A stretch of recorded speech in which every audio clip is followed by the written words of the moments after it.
Welcome to the Committee on the Budgets hearing regarding the President's fiscal year 2024 budget request. Today, we're delighted to have Director of the Office of Management and Budget, the Honorable Shalanda Young, with us. Welcome.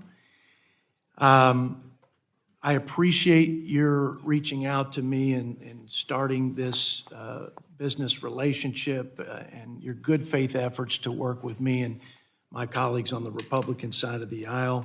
And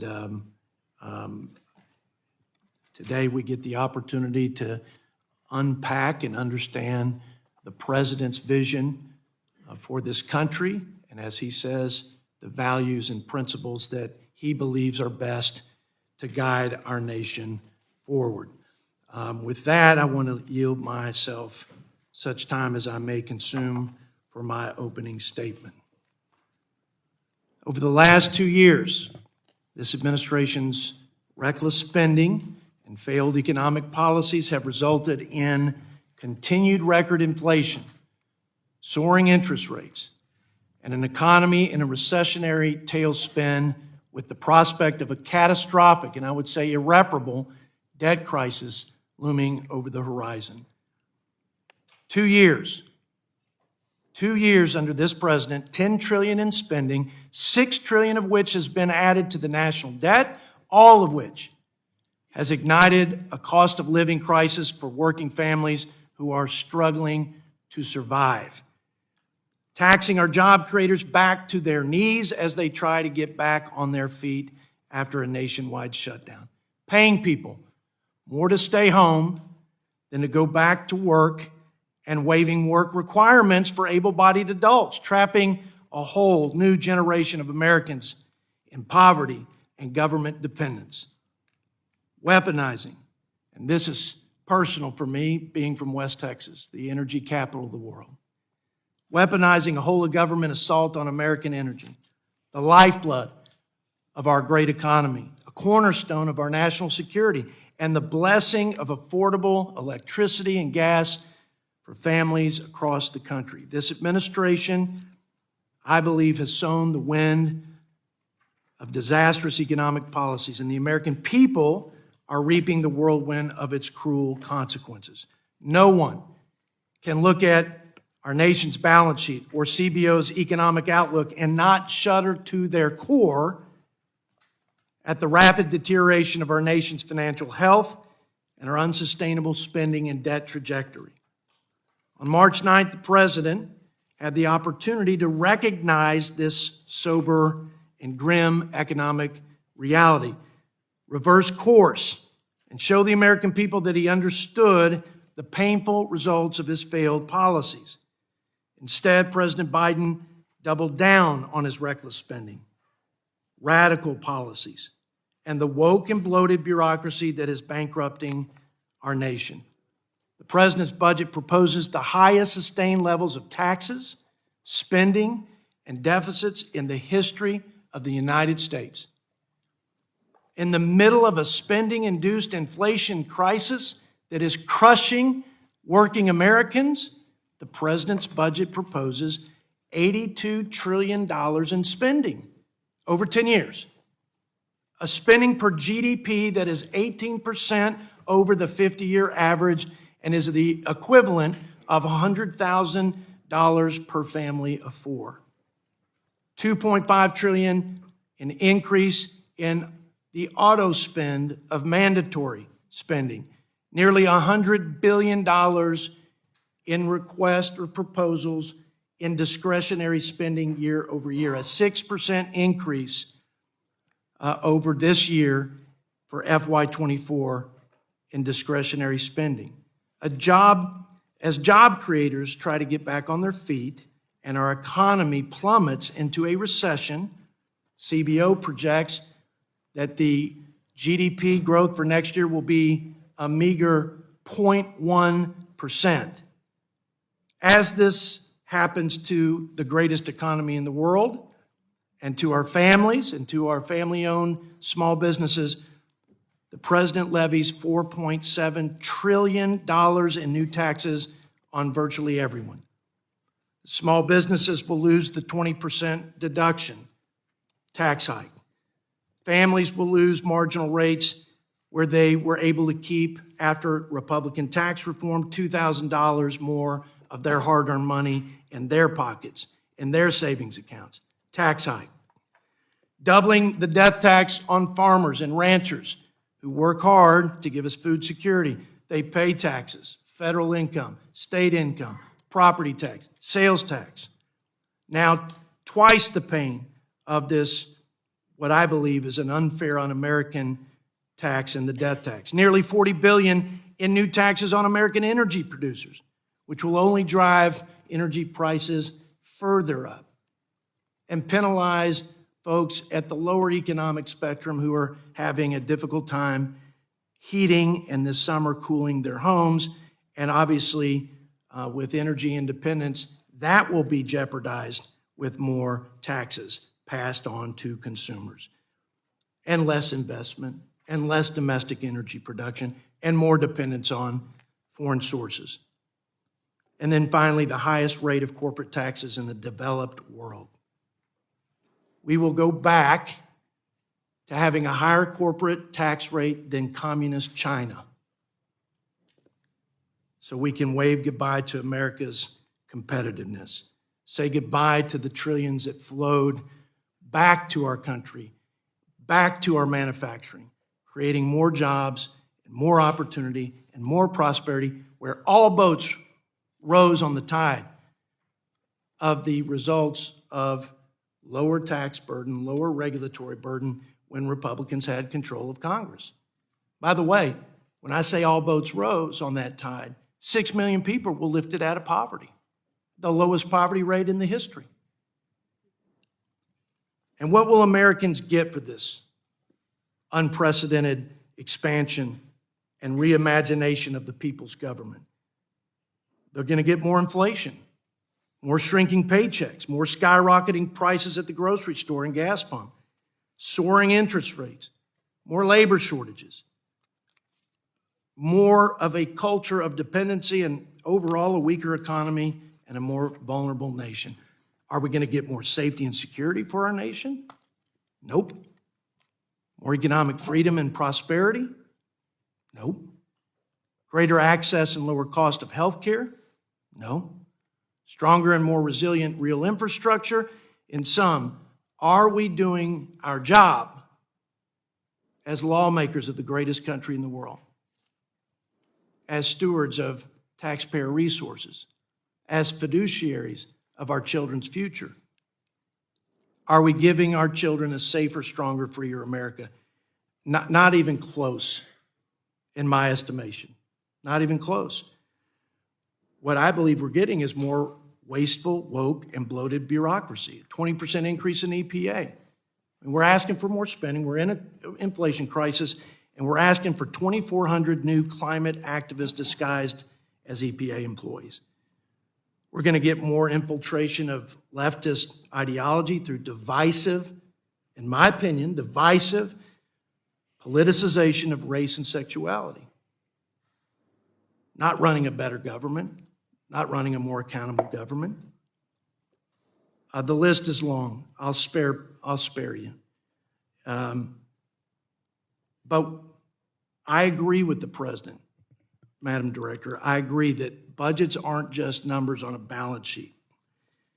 They are a set of values and principles. And based on the president's most recent budget, it's clear to me that he values, and this administration values, a bigger, more radical, and more powerful federal government over the freedom, safety, and economic security of his fellow Americans. With that, I'd like to give my colleague from Pennsylvania and friend an opportunity to provide 5 minutes for his opening remarks.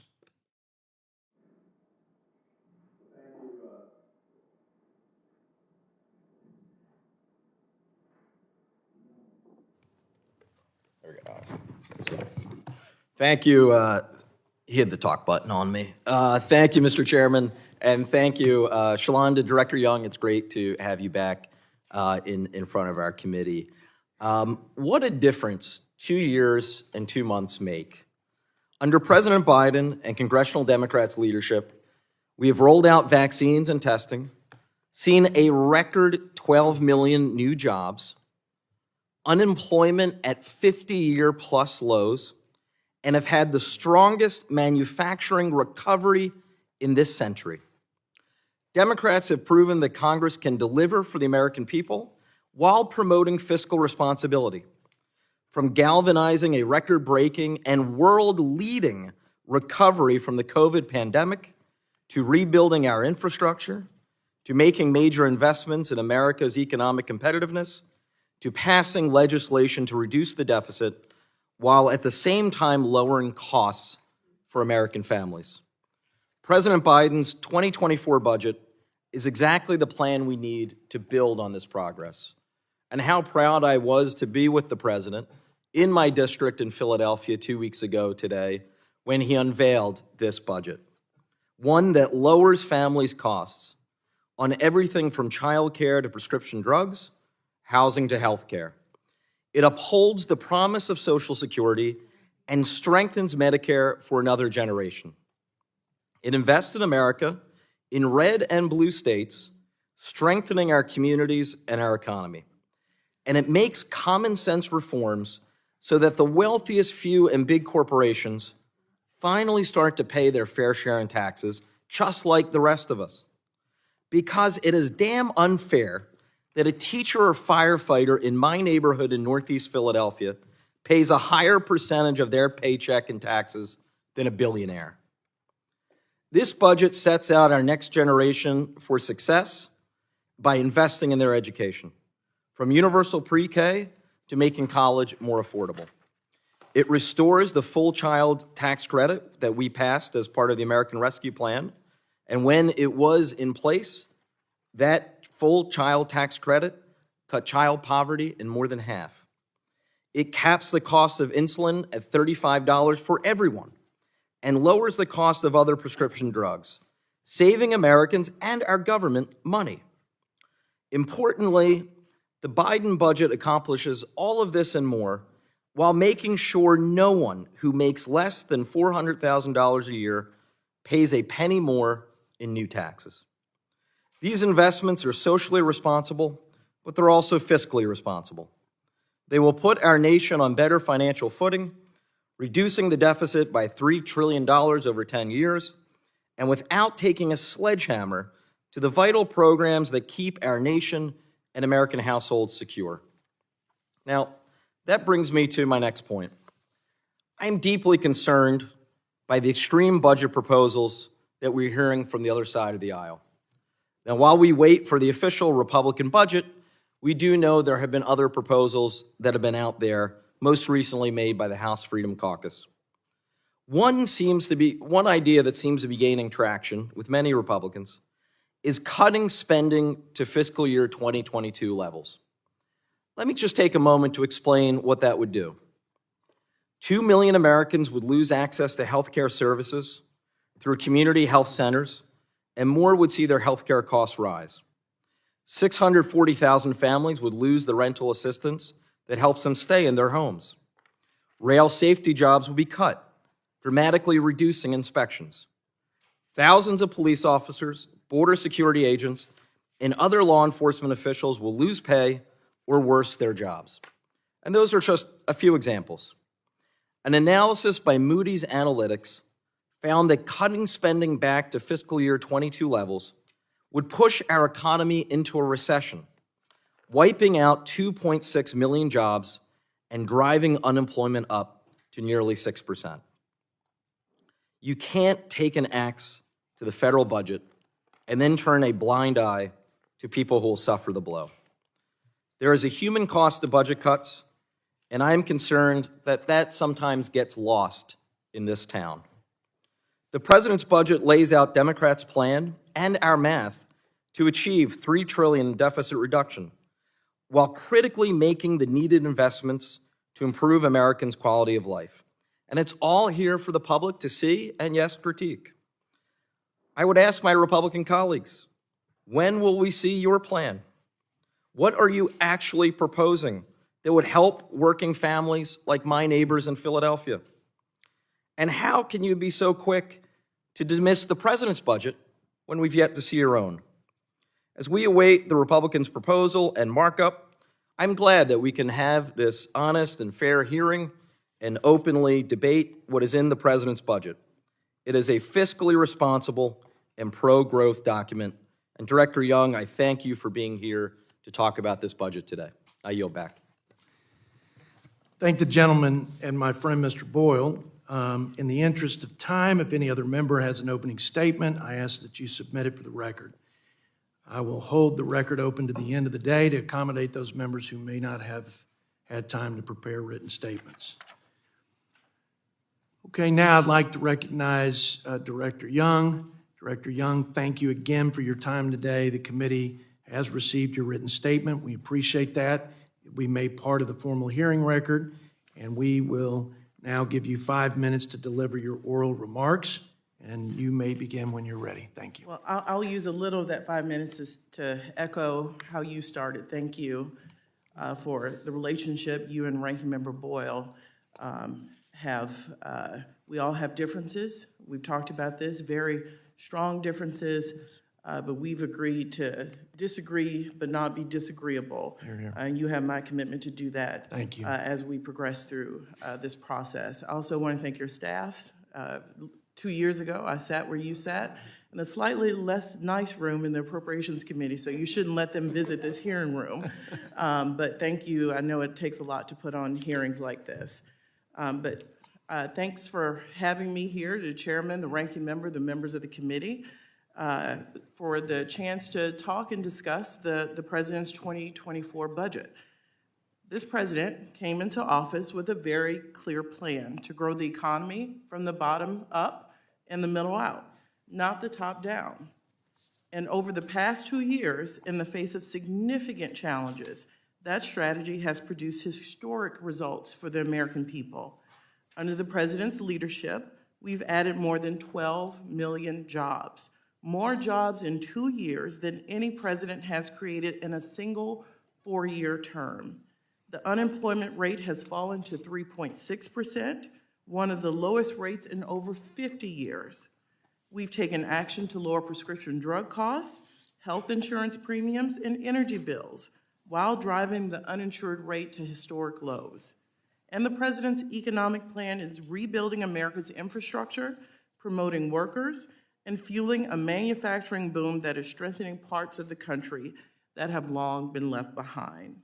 The president has done all of this while delivering on his commitment to fiscal responsibility.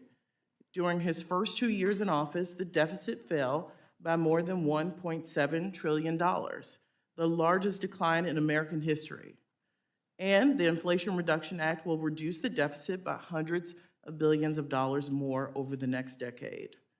The president's 2024 budget details a blueprint to build on this progress and finish the job. It's built around 4 key values: investing in America, lowering costs for families, protecting and strengthening Social Security and Medicare, and reducing the deficit.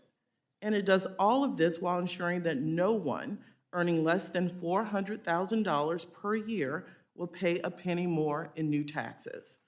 The budget more than fully pays for its investments, cutting deficits by nearly $3 trillion over the next decade by asking the wealthy and large corporations to begin to pay their fair share and cutting wasteful spending to special interests.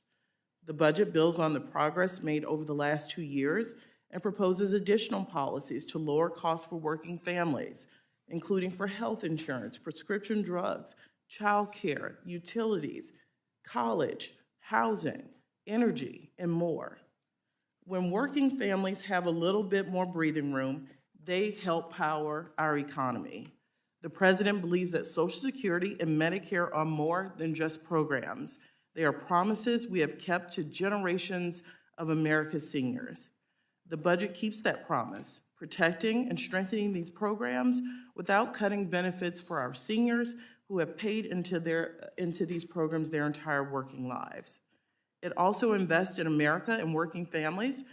The budget will bolster manufacturing, make our communities safer, provide paid leave, support research in cancer, deliver for our veterans, cut taxes for families with children, and more. These investments will pay dividends for decades to come. And in what will be a decisive decade for America and the world, this budget reflects the national security strategy by including robust investments in military readiness, our diplomatic and development tools, and honors the sacred commitment to our veterans. Thank you so much, Mr. Chairman, Mr. Ranking Member, for allowing me to appear before the committee and talk about the President's 2024 budget. Thank you, Director Young. We will now begin the question and answer session. I'll start yielding myself 5 minutes. I'm not trying to trap you. I'm not trying to stump you, but I'm going to go straight to the numbers here. This is the President's budget, and I'd like to walk through some of the figures that are in here. I'm not suggesting you've memorized this, but in summary, table number 1, what is the 10-year average of spending as a share of the economy? Mr. Chairman, in next year, so the 2024 budget, our outlays are projected to be $6.9 trillion, about 25% of GDP. Okay, thank you.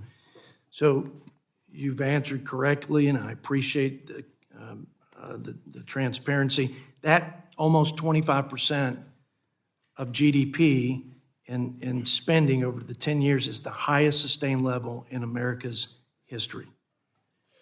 Now, if you look at OMB's historic table 1.3, the summary of receipts, outlays, and surpluses or deficits, the federal government spends in every year as a share of GDP more than any year dating back to the invasion of Normandy, pre-COVID. It's not a year where in every year of the budget, we're not spending more as a percentage of GDP than any and every year pre-COVID all the way back to World War II. Do you know that to be true and believe that to be correct? Mr. Chairman, I haven't seen that analysis, but I will take your analysis and for fact, and happy to look at it after the hearing. Thank you.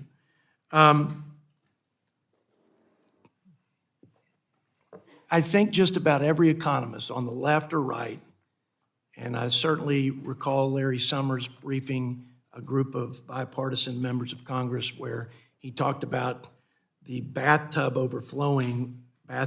of federal monies, stimulus monies, flooding the marketplace and igniting what has now been 15 consecutive months of 40-year high inflation. I think the cumulative inflation increase is about 15% since the president took office. Do you agree, while there are monetary policy factors, and I'm certain others, that spending is one part of the problem that has created this record inflation that our working families are struggling with today? Mr. Chairman, I think the largest part of the inflation story is economies coming out of pandemics. That is why we've seen inflation around the globe. So it's not one bill passed by the United States Congress, but supported by the president.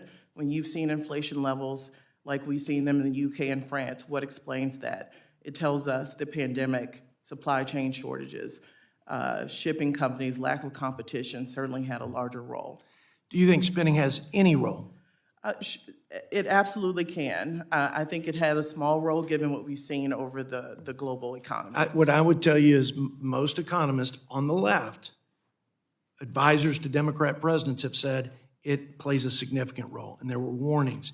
Don't spend $2 trillion, for example, in ARPA monies when $1 trillion remained unspent. Work with Republicans, find out where there are targeted needs, but don't flood the market with trillions of dollars in more spending.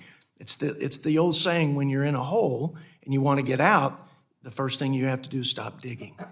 But my concern is year over year, just on discretionary. I recognize that the longer term's more directional and visionary and aspirational. But next year's discretionary proposal is almost $100 billion more than last year.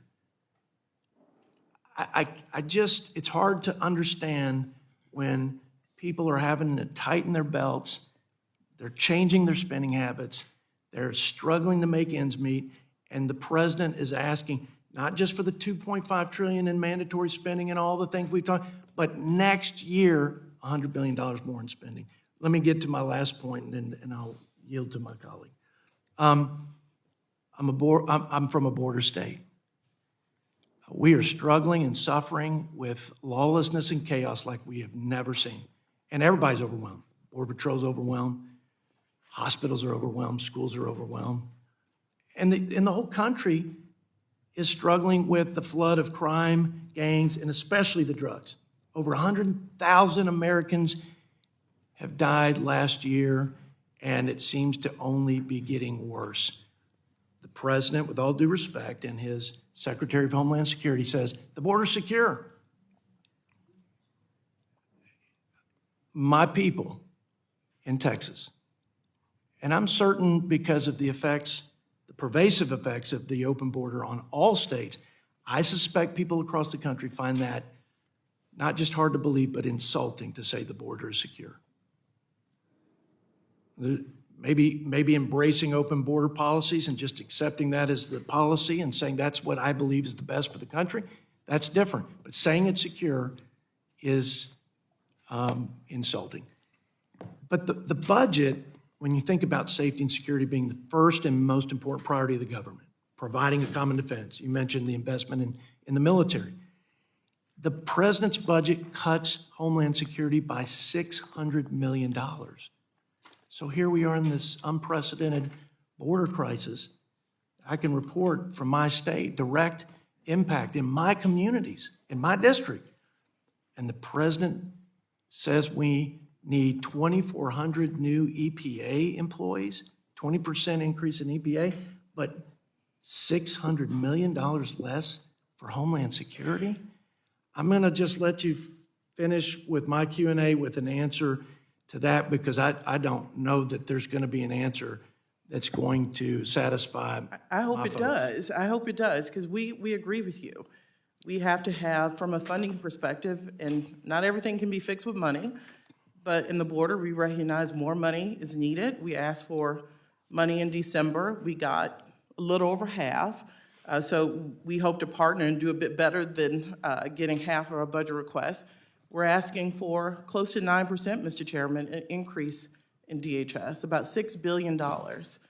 TSA passenger fees are treated differently in 23 than 24, and that accounts for the majority of the difference you cite. Apples to apples, budget authority to budget authority. The Department of Homeland Security would receive 6% more with the passenger fee change alone. If you give us credit for the $5 billion almost we're asking for the Border Search Fund, which I think should count because it's money we're asking for, that goes up to a 9% increase. So I hope that's a place we can work together. Well, I will not bogart the time. I've resented some of my chairmen in the past who continued this dialogue without giving my colleagues the opportunity. I would respectfully disagree with the characterization of investing in border security, but I appreciate your response. Now, to my friend from Pennsylvania, your Q&A, you got 5 minutes. All right, thank you, Mr. Chairman.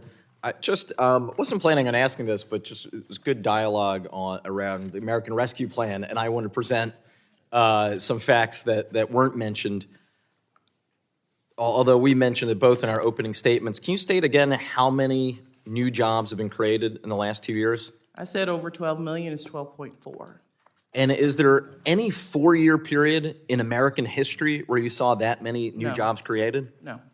And was that projected by any independent analytics firm or CBO just a couple of years ago? Are you aware that CBO, as well as others, have directly stated that the American Rescue Plan is part of the reason for our strong recovery? I am. And are you aware of any other OECD country coming out of COVID that has had as strong growth and a strong job creation as the United States of America? I do not. Thank you. Now, I was struck, I noticed your testimony last week over in the Senate, and I was struck by some of my Republican colleagues in that chamber have kind of foggy memories.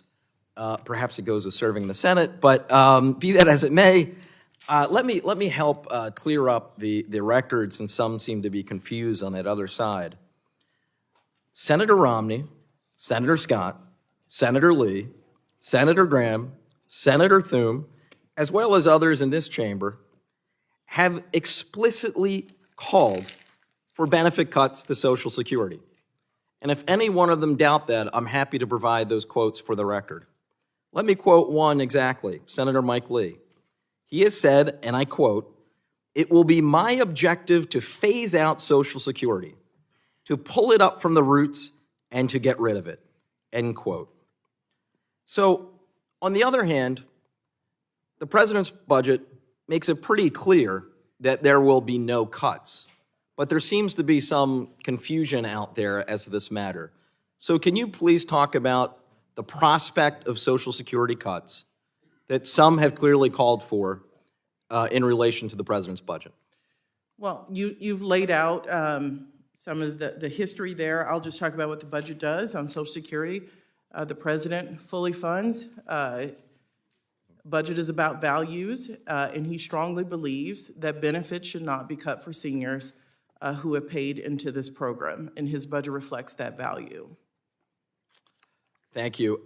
Would you be able to, because there's an inside baseball term, this is my characterization of it, there's an inside baseball term in this town, non-defense discretionary, that most regular people, most normal people, frankly, have no idea what the heck that means.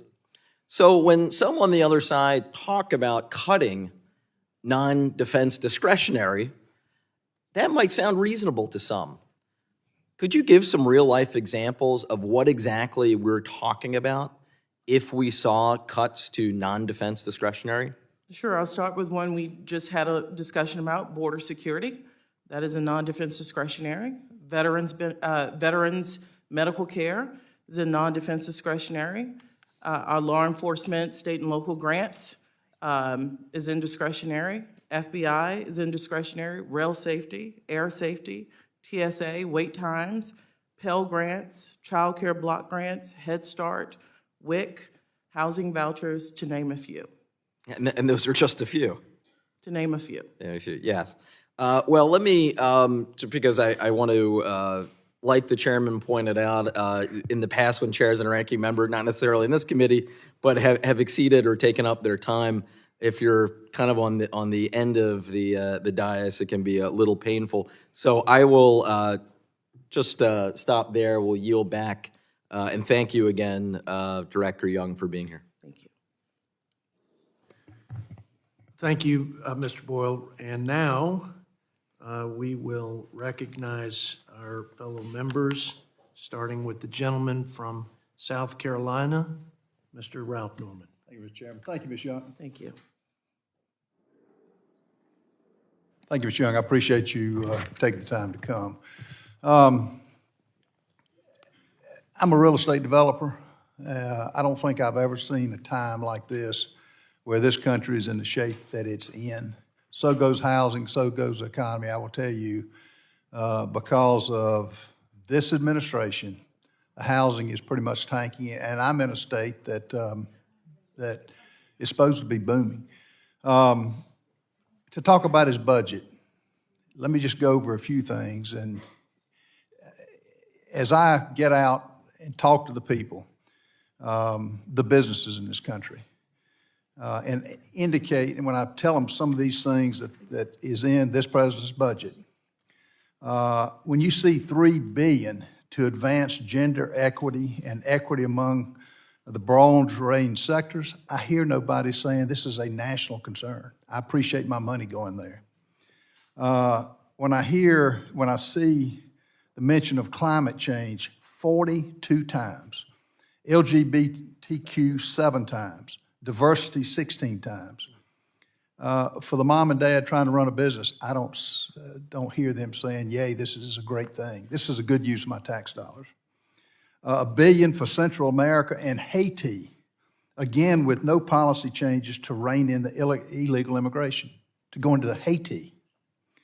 $430 million for hemispheric migration management. Now think about that, hemispheric migration management. What is that? Where's the return on the investment? You know, the list goes on and on. When you talk to the mom and dads who are concerned about this, when I hear that this administration is doing when I see what they're doing, to say he's not proposing a tax increase on those making $400,000 is really so disingenuous. I hear no one saying, you know, I'm excited about paying $76 more for eggs. I'm excited about paying $129 more for dairy products, for milk, if you can find it. I'm excited about $207 more for fruits and vegetables. I'm excited about paying 50% more from gasoline than was under the Trump administration. $465 more for electricity. It goes on and on. And I hear no one saying that times are good. Have you asked the questions that I just asked to that mom and dad, to that family trying to go to work, to that dental hygienist who cannot afford insulin because of just what I named you? Have you hit this, or am I totally in a foreign land? Oh, Congressman, if you know me, I have a 16-month-old, so I'm one of those parents. And I'm also from a town of less than 2,000 people. We don't quite have a stoplight, but a caution light. And when I talk to them, they are interested in things proposed here, like bringing down costs of child care, the paid leave proposals here, many of them having to make difficult choice with elderly parents that can't take off work without losing their job. But specifically, what I mentioned, those are everyday items that all of us are having to buy. Those numbers are either they're fabricated or they're true. Would you say they're true, or are they fabricated? I will say we have proposals that help American families lower costs. This president has made it clear bringing down inflation and cost for goods is his #1 domestic priority. So we agree. We should work together to pass some of these proposals that would help families with child care, that would help families make sure they can take care of I'm running out of time. Okay. Let me just say, I just named a few of the insane items of where our money's going. Janet Yellen's proposed multinational tax of 15%. Is that going to help companies come back to America? Is that a good sign to send? 15% tax on multinational companies. Congressman, that is absolutely the goal here. Okay. Many companies leave to go to countries that don't have any taxes. Okay. This It's says time to they put, should I have a reclaiming my minimum time. tax. Reclaim my time. It's time for somebody in this administration to put America first. It has been completely last under this administration. I resent it, and hopefully we're going to have a change sooner rather than later. Thank you so much for appearing. Thank you. I thank the gentleman from South Carolina. We now yield 5 minutes to my friend, Mr. Higgins from New York. Thank you, Mr. Chairman. Director Young, thank you very much for being here. You know, all of America experienced and the world experienced a pandemic beyond human comprehension, unprecedented. The lives that were lost throughout the world, in this country, the money that was lost, Congress, both Republicans and Democrats, under a Republican administration initially, had to come up with something to save the American economy, to save the world economy, and to save a lot of lives. And we did what we had to do. Under the previous administration, the debt ceiling was increased 3 times. $8 trillion of debt was accumulated during that period of time. Are we in a period of uncertainty right now? Yes, we are, of course. Coming out of a pandemic for 36 months, with all the money that both Democrats and Republicans supported, we had too much money chasing too few goods. Consequently, we had inflation. that was very high.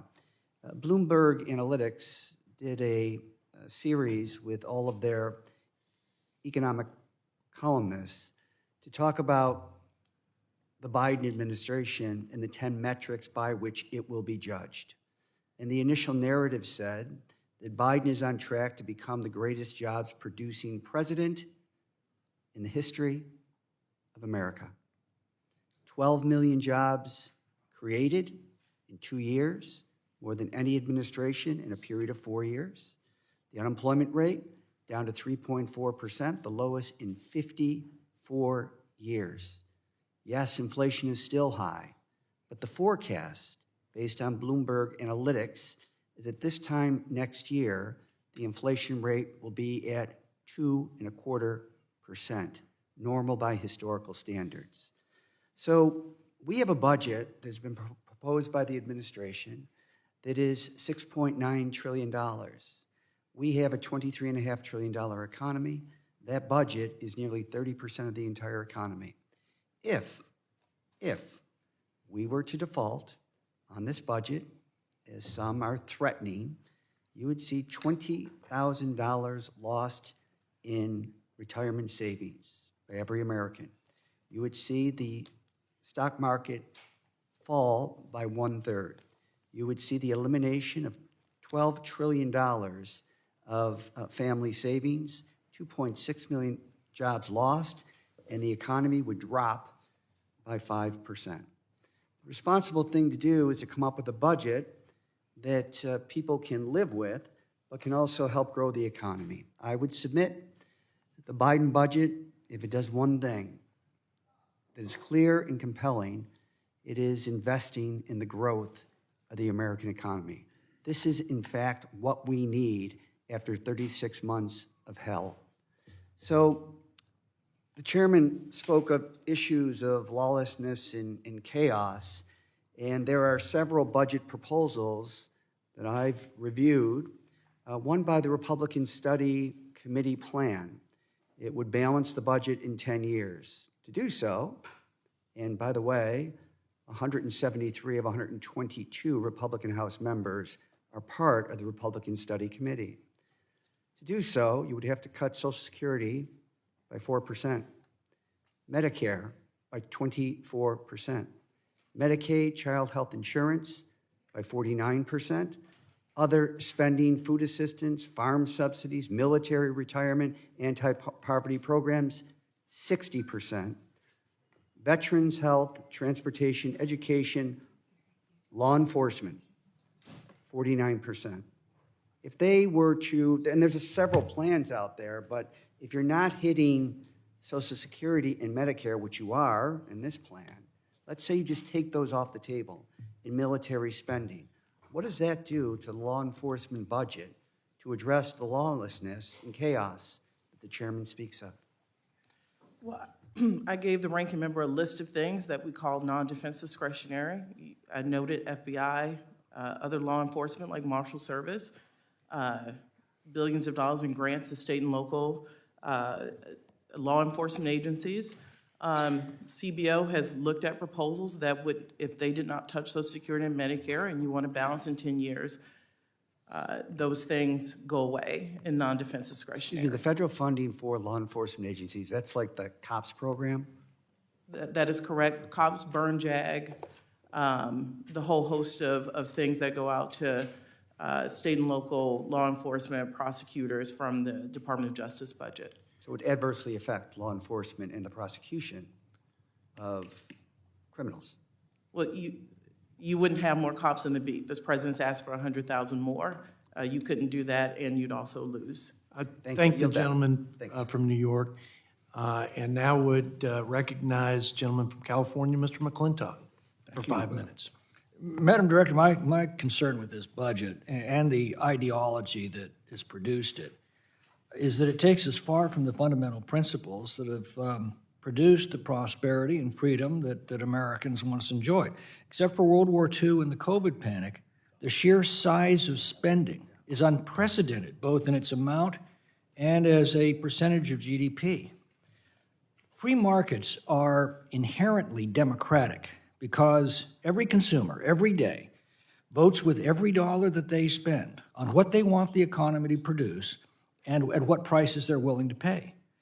When you take the dollar they would spend for their needs and instead spend it yourself for whatever lofty purpose, you've not only reduced their standard of living, but you've also harmed the economy by moving it away from producing what consumers need to what government officials want. Of course, it's necessary to pool our resources to provide for the common defense and promote the general welfare, but the farther that we stray from these core responsibilities, the more we damage our prosperity and our freedom. You might think you're helping people, but you're not. In a free market, the only way to make a dollar is to figure out what somebody else needs and provide it for them better than they can provide it for themselves. If I take a dollar from Peter and give it to Paul,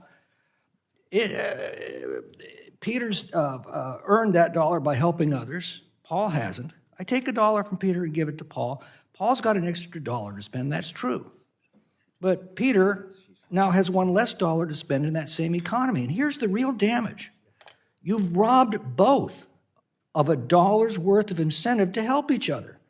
Peter, because he no longer benefits by helping others for that dollar, and Paul, because he no longer needs to. And I also find this argument between deficits and taxes to be silly. They're the same thing. A deficit is simply a future tax in the form either of debt or inflation. It's all driven by spending. Taxes harm the current economy, borrowing harms the future economy, and inflation hollows out people's savings and purchasing power. That's why no country has ever taxed and borrowed and spent its way to prosperity. Just as you can't drink yourself sober, you can't spend yourself rich. Now, you used your entire presentation telling us how great the economy is. Well, the problem is you can't spin the economy. People know perfectly well what's going on in their own lives, and trying to tell them otherwise only makes you look foolish. You need to stop that. Americans are soon going to ask themselves, are we better off today than we were 4 years ago? And you'd better have a better answer than doubling down on policies that 2/3 of Americans are desperately trying to tell you to put their families and their country on the wrong track. Instead of looking for new ways to spend money, we should all be looking at ways to save it. Republicans have a lot of suggestions we're trying to share with you. Require able-bodied adults to work as a condition of receiving benefits. Stop flooding the labor market with illegal aliens. Stop subsidizing political cronies whose products people don't want to buy. Stop sending money to countries that hate us. Stop bailing out banks from their own bad decisions. Get out of the way and unleash America's energy resources. I could go on. Bill Clinton reached across the aisle in 1994 and declared that the era of big government is over. Together, a Democratic president and a Republican House achieved some remarkable things. Together, they reformed the welfare system. They cut spending as a percentage of GDP. They produced what amounted to the biggest capital gains tax cut in history. They balanced 4 budgets in a row, and they produced the biggest economic expansions in our nation's history. We can do that again if you decide to join us. But in the meantime, I guess I've just got a simple question for you. What makes you think that socialism is going to work any better here than everywhere else in the world it's ever been tried? Mr. McClintock, I'll just add one thing to the Clinton administration. Taxes as a percent of GDP were 19.6%, very similar to what we're proposing here. So part of the solution is a tax policy that asks the wealthy and large corporations to pay more. I have a simple proposition too, and this is where we differ. The oil industry had $200 billion in profit last year. Director One Young, loophole closure would save Director $31 Young, billion. do you not understand that corporations don't pay corporate taxes? A corporate tax can only be paid in one of 3 ways. It's paid by consumers through higher prices, it's paid for by employees through lower wages, and it's paid for by investors through lower earnings. That's your retirement fund. So when you say you're only taxing corporations, what you mean is you're raising the taxes on every consumer, every employee, and every investor. I thank the gentleman from California and now recognize my good friend, Mr. Peters from California. Thank you, Mr. Chairman. Thanks for having the hearing, and thank you, Director Young, for testifying today. I'm so proud of one particular accomplishment last year, which was a bipartisan bill to improve the nation's infrastructure, something people had been talking about for a long time here, even week to week. But we actually did a decade's worth of infrastructure investment. And among the many lessons that we learned and addressed in the pandemic is how crucial broadband access is for families and businesses to stay connected in today's world. That's the access to opportunity, that's the access to information. The Affordable Connectivity Program helps bridge the gap for families that otherwise could not afford broadband access, connecting more than 16 million lower-income households in rural and urban districts since its creation in 2021. I want to make sure that the White House does support ensuring the program has the resources necessary to continue funding once it runs out early next year. Absolutely, and can I also say thank you for the bipartisan infrastructure law. This broadband program will bring high connectivity to 15 million households. We saw kids in parking lots of McDonald's. That should not happen in this country, so thank you for that. We will expect continued funding after. Yes, when we've gotten through this initial investment, our commitment is to work to make sure the progress does not stop. Great, thank you. You know, one of the things we're all concerned about in this committee is the concession of the Medicare Hospital Insurance Trust Fund, which could be insolvent in 5 years. But President Biden has proposed to extend the solvency of Medicare by 25 years or more. Can you explain how this budget proposes to extend the solvency of Medicare? I will, and I want to thank Mr. Doggett, who has worked on this program for many, many years.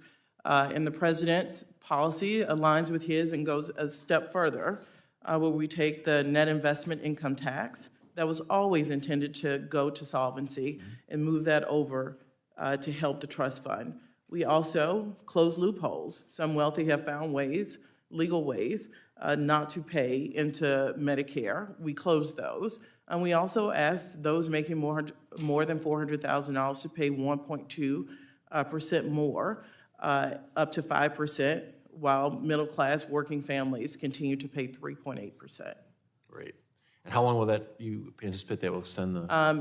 Not just our estimates, but the actuaries at a CMS estimate at least 25 years. Great, thank you. Finally, the Republican Study Committee didn't come out with a budget, but they last year replaced Medicare as a guaranteed benefit with a subsidy to purchase private insurance. It also raised the Medicare eligibility age from 65 to the normal age for Social Security, which ranges up to 67.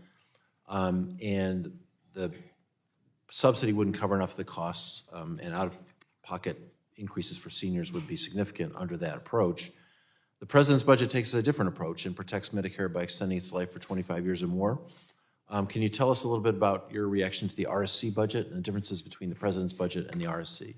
I won't talk about individual proposals, but what I'll say is this. His president is clear. He would not support benefit cuts, Social Security or Medicare, as a proposal that would extend the solvency of Medicare. And anything that would raise out-of-pocket costs for seniors is effectively a benefit cut. Okay, I'm willing to work with my colleagues throughout this committee on ways to solve this problem.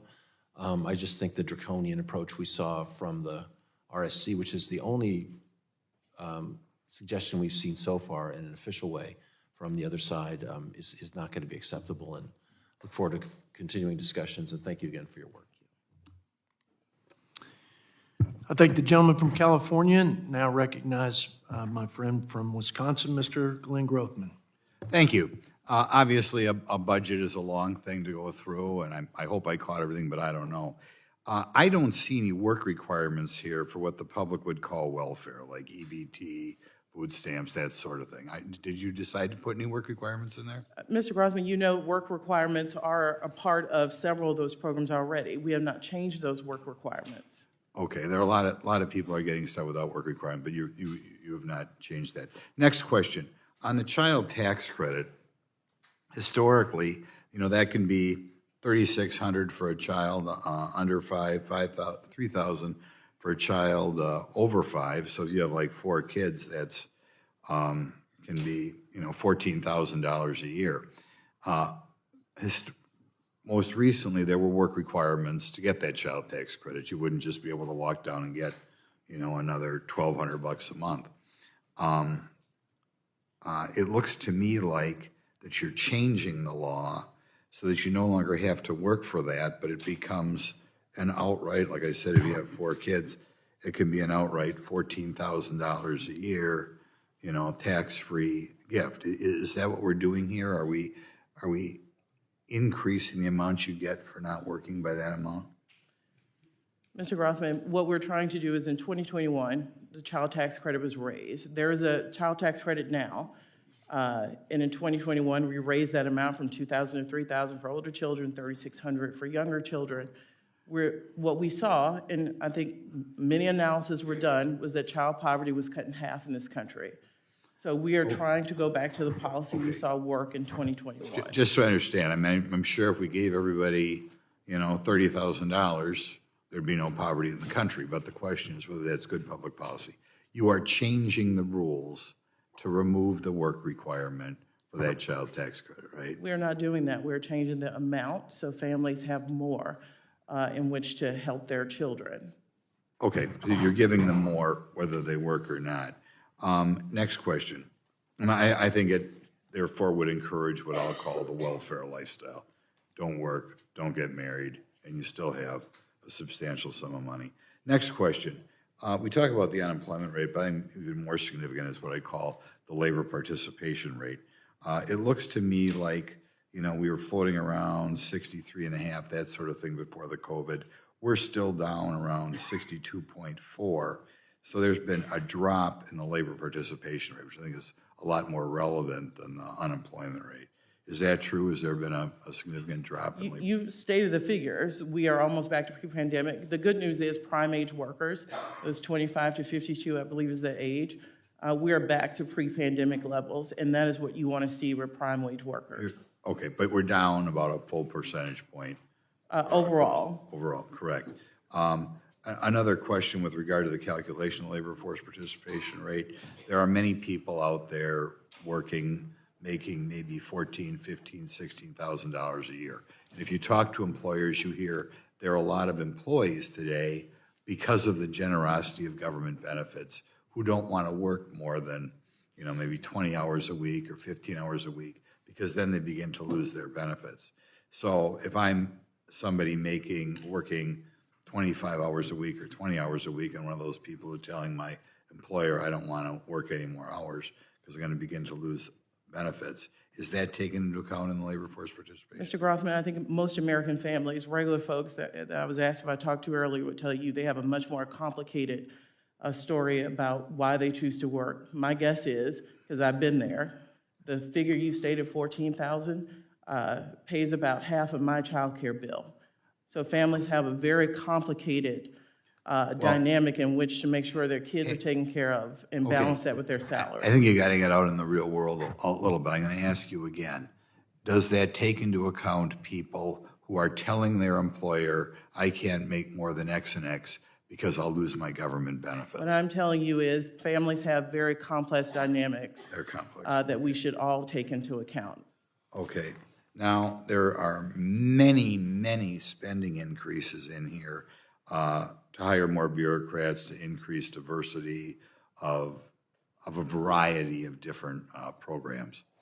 And a lot more money here for Planned Parenthood. These grants to Planned Parenthood, as I understand it, will put gals as young as 15 or 16 on contraceptive without their parents knowing about it. Do you think that's good public policy? Mr. Grothman, 4.5 million people use Title X clinics. What we're saying is we should support that preventative health, which also includes family planning. I don't know if the specific hypothetical you mentioned happens, but I think we should be investing in institutions that cover 4.5 million Americans who receive care there. It doesn't bother you if people are getting this without their parents knowing? You can imagine, I won't speak to hypotheticals. If that is happening, I'm happy to look at, after the hearing, what stories you may have seen. I thank the gentleman from Wisconsin, and now yield 5 minutes to Ms. Lee from California. Thank you very much, Mr. Chairman and Ranking Member. Good to see you, Hi. Director Young. Good luck. You know what question I'd like to ask you, but I'd like to frame it in the context of what the Congressional Budget Office has shown in terms of reducing our defense budget. The President's 2024 budget includes an $886 billion, includes $886 billion for defense spending, which is a 3.3% increase, I believe, over the enacted 2023 level, which included, for the last 2 years, actually, about $37 billion over what the President asked in the prior couple of years. Now, the Pentagon, first of all, has not been audited. No agency in the history of this country has ever failed an audit, and I believe the Pentagon has failed 5 audits. Again, going to the Congressional Budget Office, it has shown that a cut of $100 billion would not impact our national security. We know there's about $150 billion in waste, fraud, and abuse. The taxpayers deserve accountability in terms of how the Pentagon is spending their money. So I can't understand why we would increase defense spending when the Pentagon can't even pass an audit 5 times. So with every $100 billion, according to the CBO, we could power every household with solar energy, hire 1 million elementary school teachers, provide free tuition for 2 out of 3 public college students. We could cover medical care for 7 million veterans and so much more.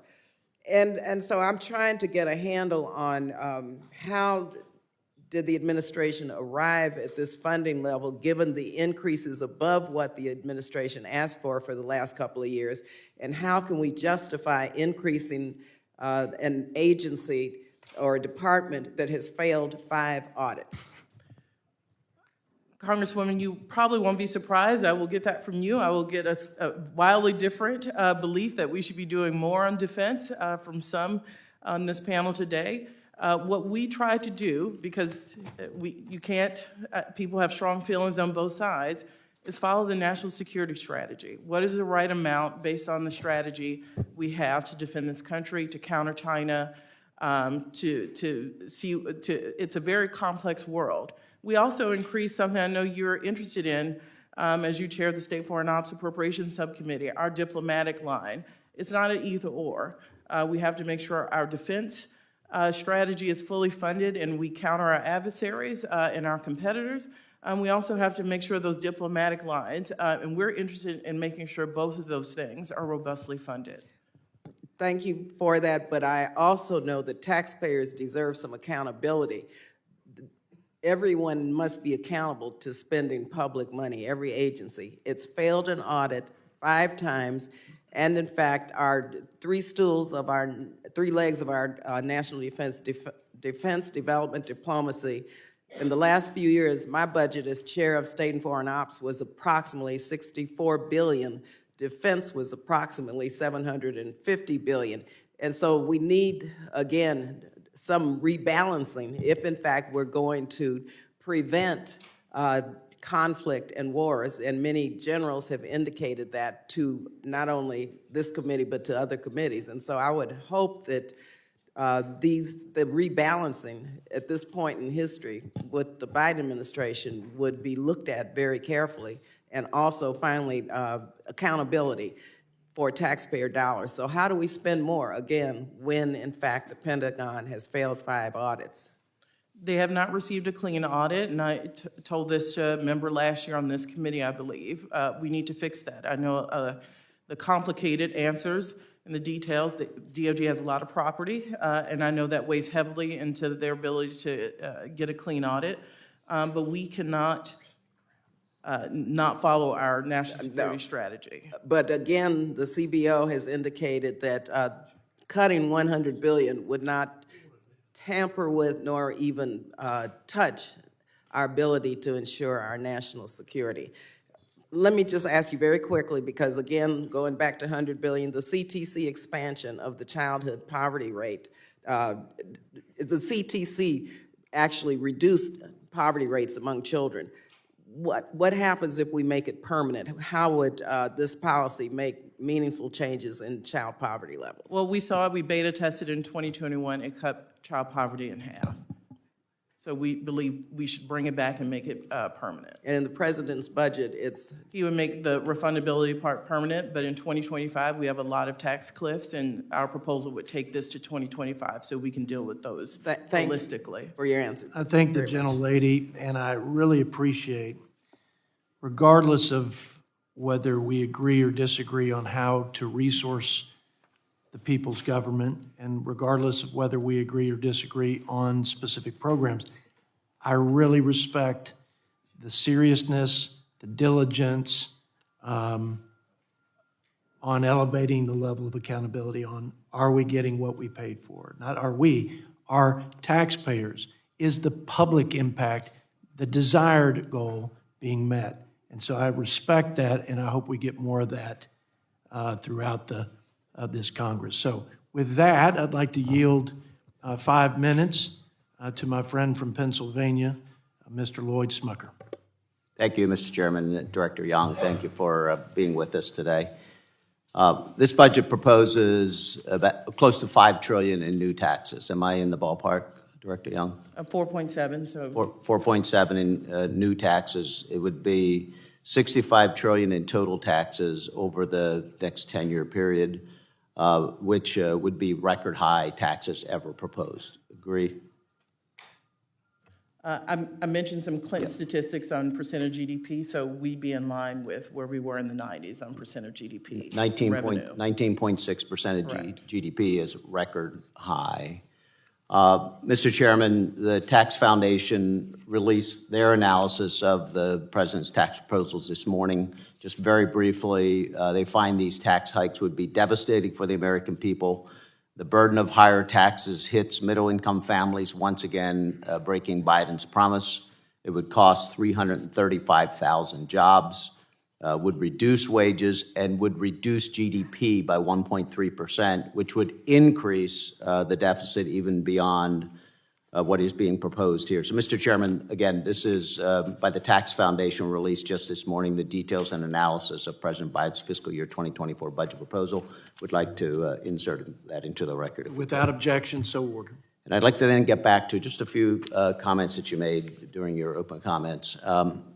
The deficits in particular. Are you concerned with the level of debt that we have now and with the projection going forward? Yes, that's why you've seen our policies that would bring down the deficit by nearly $3 trillion over 10 years. Yeah, and this is what I would like to get to. And I asked Secretary Yellen these questions as well, because I can't for the life of me see where you are decreasing the deficit. And I don't think anyone outside of the Beltway looking at these numbers can see that as well. Would agree that you're reducing the deficit. And I think it's important that we if we recognize that that is a goal, and we need to be transparent and understand what the numbers are. So I have in front of me your proposal from last fiscal year. You were proposing that the deficit at that point in 2023 would be 1.1 trillion. You agree with that number? If you have last year's table in front of you, I'll agree with it. 1,154 billion. What was the actual deficit in 2023 in your new proposal? So in 2023, our projected deficit will be, 1,569 billion. yeah, so in 400 2023, deficit is projected to be 1.6 trillion. 1.6 trillion compared to 1.1 trillion, so it's half a trillion higher than what you were projecting 12 months ago. I'll just remind you, we're still in the middle of 23, and those deficit numbers will change from this number and that number. If anything, Their will probably projections last year. go up, if anything.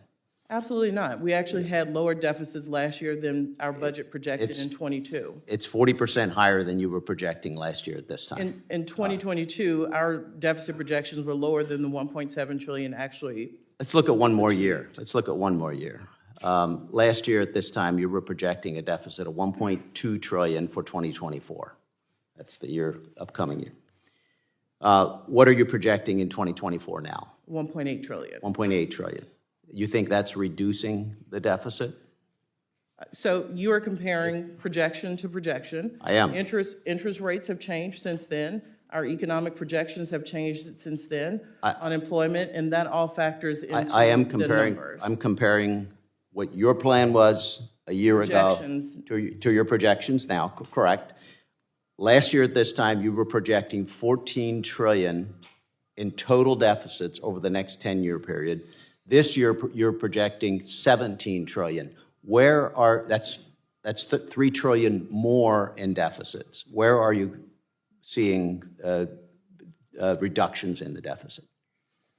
Our deficit numbers, the projection from this year to the budget year in 2033, 10-year budget in 24, I hope you, if you pull out this year's table. Sure, I have it right here. A cumulative deficit reduction of 2.9 trillion, then nearly 3 trillion. Compared to what? Compared to where we're starting in this fiscal year. It's not true. the end. This fiscal year, the deficit is 1.5 trillion. What are you projecting in 10 years from now? The cumulative deficit, You're projecting 2 2 trillion 10 years from now compared to 1.5 trillion. Nowhere. Deficits are year over year, so if you add the deficit reductions each year, the cumulative addition, we've done a lot of adding of spending over 10 years, so if we do the same for deficits, you add each of the savings, each year there are savings, the total is 2.9 The bottom line trillion is, at the end of claiming my 2033. time here, the bottom line is in 10 years, the deficit will be 2 trillion compared to 1.5 trillion now. We agree that it's important we reduce the deficits. It's really important that we look at these numbers and the numbers you're looking at, there's no way anywhere anyone outside the Beltway would believe that we're reducing deficits. It's unfortunate. Those are our that's the case. estimates if the president's policies are adopted. Gentleman's time has expired, and I thank my friend from Pennsylvania, but we will now yield 5 minutes to my colleague from Texas, Mr. Doggett.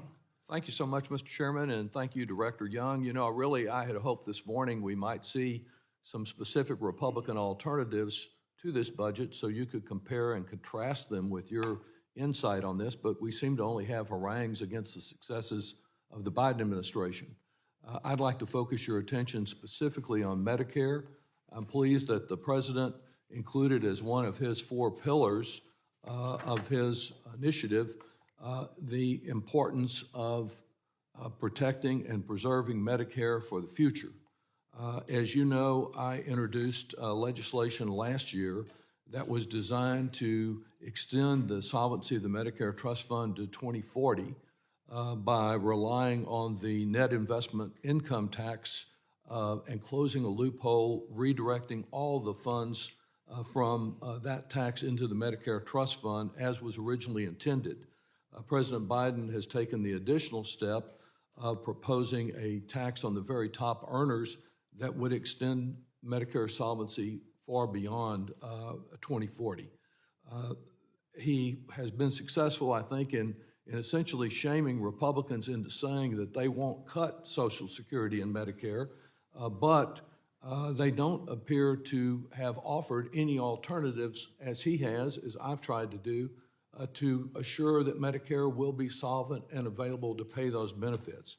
Why do you think the net investment income tax is an appropriate way to finance Medicare rather than the Republican traditional approach of cutting benefits? Well, one, thank you for your leadership, as I said earlier. The president's proposal has a lot of similarities to what you put forward last year. The net investment income tax, the NIT, was always intended to go into the Medicare Trust Fund. And so it is appropriate and based on people who helped start that during the ACA conversation, that should have always helped solvency in the trust fund. So we do that proposal like you also had.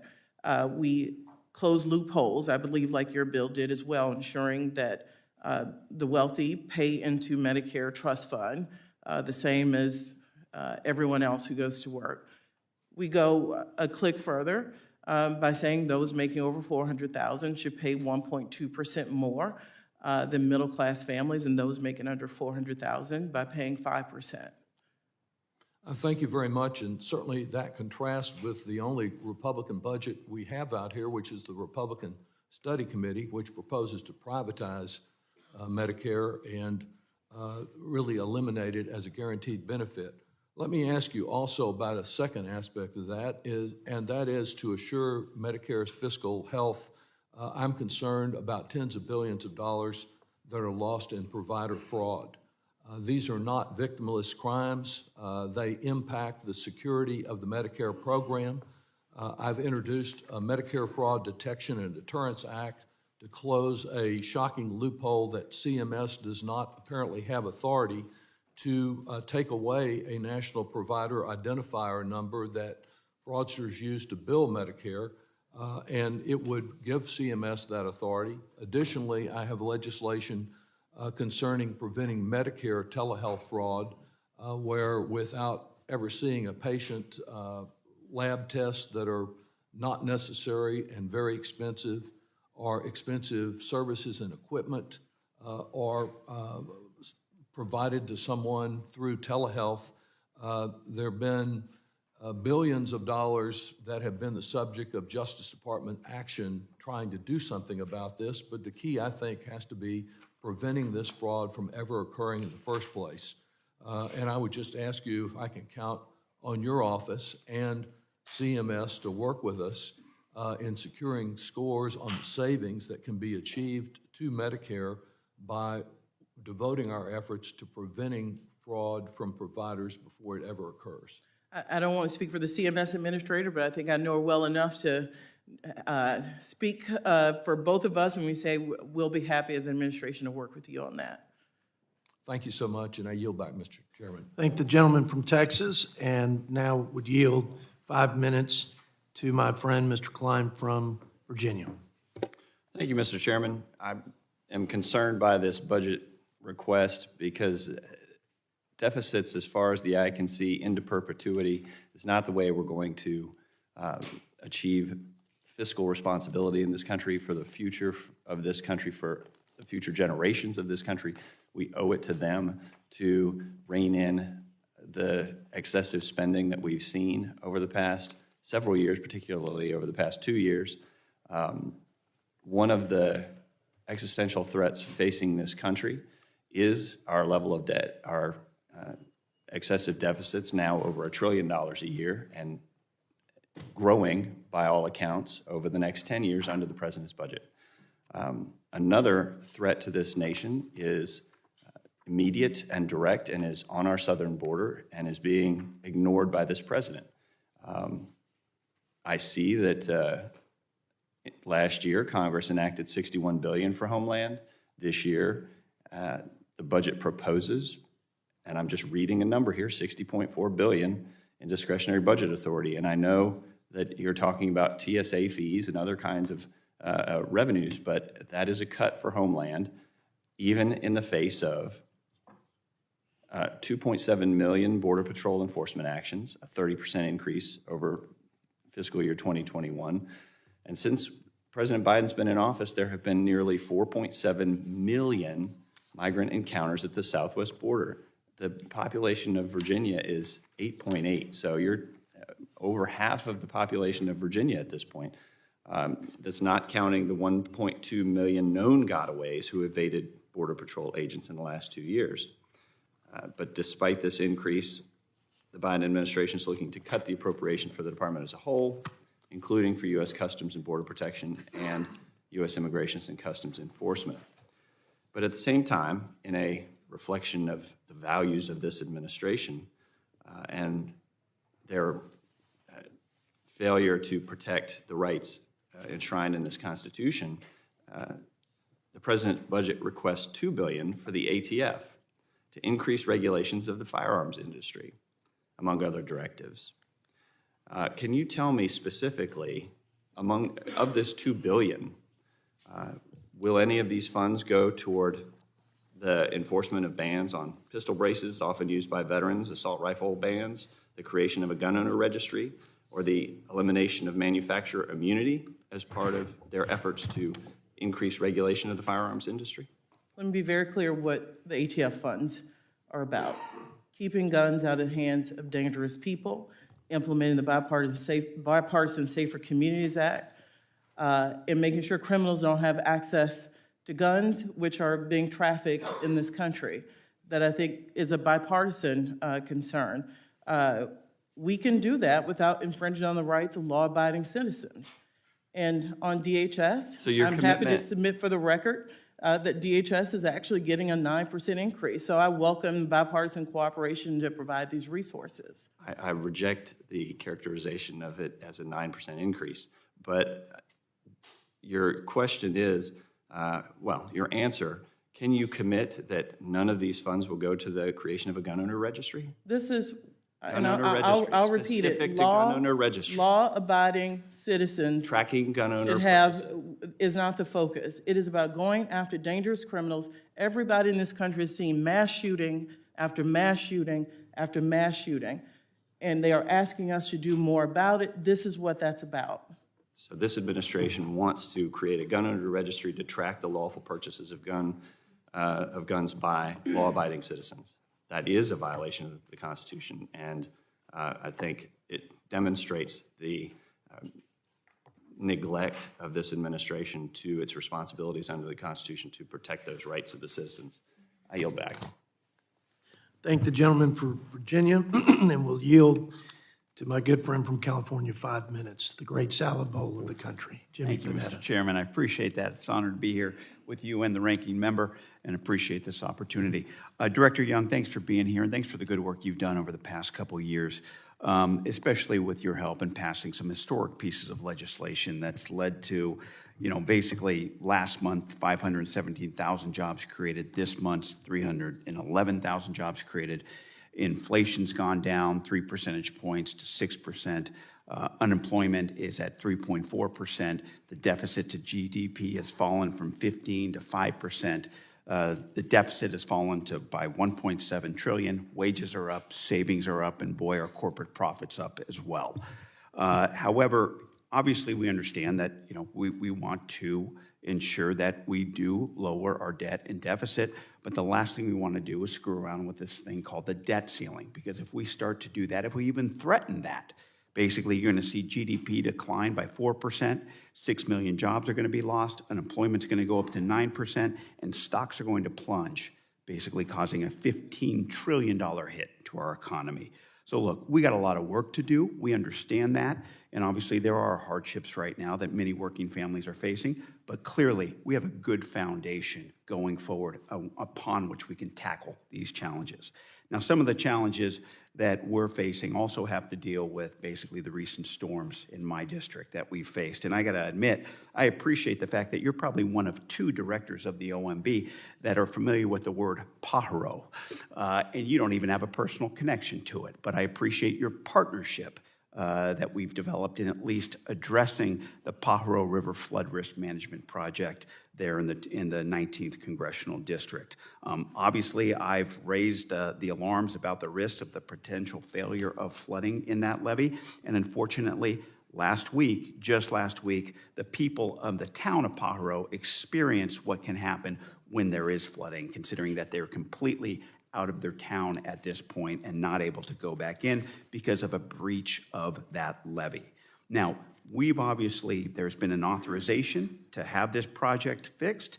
Unfortunately, there's been this thing called the BCR, this benefit to cost ratio, that really, I would say, prevented any sort of progress since the authorization since 1966. However, we were able to get $4.8 million for the pre-construction engineering and design. And then I'm glad to say with the IIJA, we were able to sort of put aside, well, maybe that's not the right word, at least get past the BCR in order to get $150 million to get that project started. But unfortunately, based on last week, it came a little too late. So we still got a lot to do to get this project going. I guess my question to you, Madam Director, is can you make sure that, are you still committed to working with us to ensure that we can complete this project before this community is devastated once again in a timely manner? One, I'll tell you, I'm sorry we were late, and I'm sorry that community has suffered. You're talking to a South Louisiana girl who's helped many friends and family pull out drywall. It is devastating for communities, so I'm sorry. But I'm happy that the bipartisan infrastructure law allowed us to put money towards this critical flood control project, and you have my commitment to continue to work with you. Look, benefit cost ratios are important. They're not the full story. What I have seen, Mr. Scott and others, if you have Army Corps project in your neck of the woods, we have got to look at more than just the BCR. It does not tell the full story. And when you ask, why can't that poor community get a flood wall project? Well, their housing is too low to get a good benefit cost ratio. Something is wrong with that. You have my commitment to work on this in a systemic way, in a bipartisan way, because it shouldn't matter who sits in the seat. We have to look at fair ways in which to judge these projects. Outstanding. Thank you, Madam Director. I appreciate that and look forward to working with you on that. Just quickly, in the 30 seconds that I have, what is OMB's role in ensuring that the projects from the historic pieces of legislation that we passed, the IIJA, the IRA, are improved in a timely manner? And is it possible to speed up the NEPA process without undermining our environmental protections? So we have to work in a bipartisan way to streamline permitting. The President's been clear about his willingness to engage here, and we need to do that. Great. Thank you, Madam Director. I yield back, Mr. Chairman. Thank you.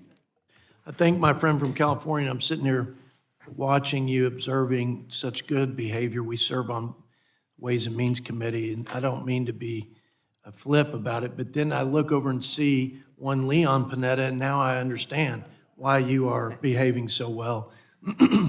If that was my dad, I'd be rubbing my backside the whole time with some tremendous PTSD. But thank you, Jimmy. And now we will yield 5 minutes to my friend Bob Good from Virginia. Thank you, Mr. Chairman, and thank you, Director Young, for being back with us again today. Director Young, what do you believe are the greatest threats to our country?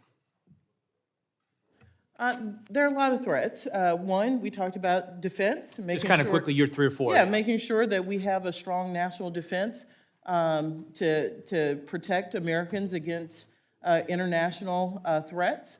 I also believe we have to be fiscally responsible. We talked a lot about that today. We have differences on how we get there, but we put forward proposals to do that. I also think we have to look at climate change. We talked about flooding and seeing the cadence of those 100-year floods be every 2 or 3 years. So we have a complex environment we have to solve for. Okay, so you would identify national defense, national security as one, the national debt as another, or spending? Yeah, we have to be diligent. How much national debt do you think is too much? So that is a good question. One I hope we all take a look at.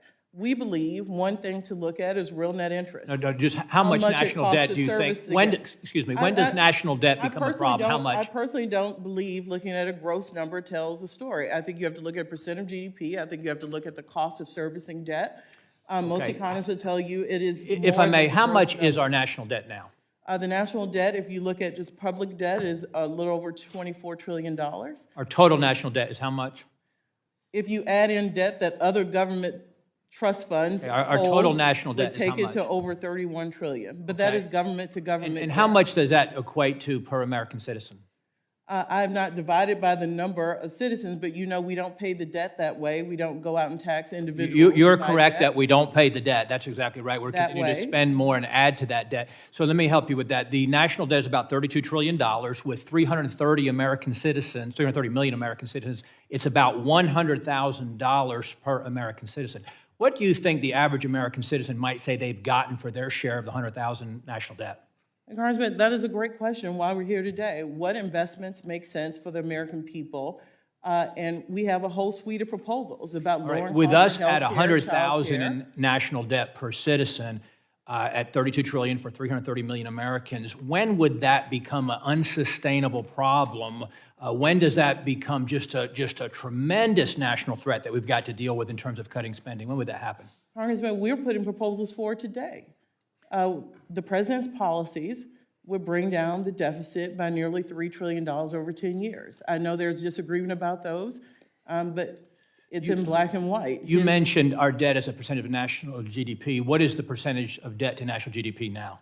So the percent of debt to GDP last year It was 97%. This year we're in, it'll be 98.4%. Okay, it's really about 125% because you're not including the whole $32 trillion when you calculate. When was the last time that we had national debt as a percent of GDP as high as it is now? When's the last time in our history we had that? I'll take that back. I'm not sure when the exact level is, but I'm You would have to happy go answer back for the 80 record. years to World War II when we had that level of national debt. Do you see it as a problem? We're not coming out of World War II, the greatest threat to the globe, to the United States, to our national security. Here we have similar 125% debt to GDP, and we're not coming out of World War II. Do you see that as a problem? Well, Mr. Good, I point out we're coming out of a historic pandemic. Okay, so what was the peak of the spending during the pandemic? What was the largest amount of budget during the pandemic? What I'm saying is we are No, I coming want to out ask you of- that question because you referenced it. We just came through the China virus pandemic, and the highest amount of spending on an annual basis was about how much? So I can tell you in 2022. It was about we outlaid $6.8 trillion. About $6.3 trillion. Highest ever, highest national deficit ever. Now, how much has the president proposed? Now that the virus is over, the pandemic is over, how much has he proposed in the latest budget? As a reminder, this president pays for all of his policies. So all the spending talked about today, what is not also noted is that this The president answer has to my policies that question pay is for we've proposed $6.9 trillion budget, taxes on the which wealthy is to the pay largest for it. ever after we're coming out of the China virus pandemic. So we're proposing a budget even more. How much does that $6.9 trillion equate to per 330 million American I'm citizens? sure you have the calculation with you. $20,000 per citizen. Think about that. The president has proposed to spend $20,000 per American citizen. What does the average American citizen get for his or her share? The household of four, $80,000. What are they getting in return for that share in this president's budget? This president has asked, as you know, billionaires, large corporations to pay more, to pay for these. Sadly and investments. unfortunately, there are He has not asked enough of working those to families. pay for this reckless, unprecedented amount of spending. And I yield back, Mr. Chairman Ferguson. Thank you. Next, we will go to the gentlelady from Minnesota, Ms. Omar. Thank you. Director Young, thank you so much for being with us. Just to piggyback off some of the questions that you were being asked that you didn't really have the chance to fully and clearly answer, does the president's budget proposal add to the deficit? The president's proposal not only doesn't add to the deficit, his policies would reduce the deficit over 10 years by nearly $3 trillion. Mm-hmm. And in regards to presidents adding to the deficit, what historical understanding do you have about that? I've mentioned where I used to sit. I've been in receipt of lots of budgets, and it is not a norm for presidents to send up proposals that pay for their not only spending and investments, but tax cuts.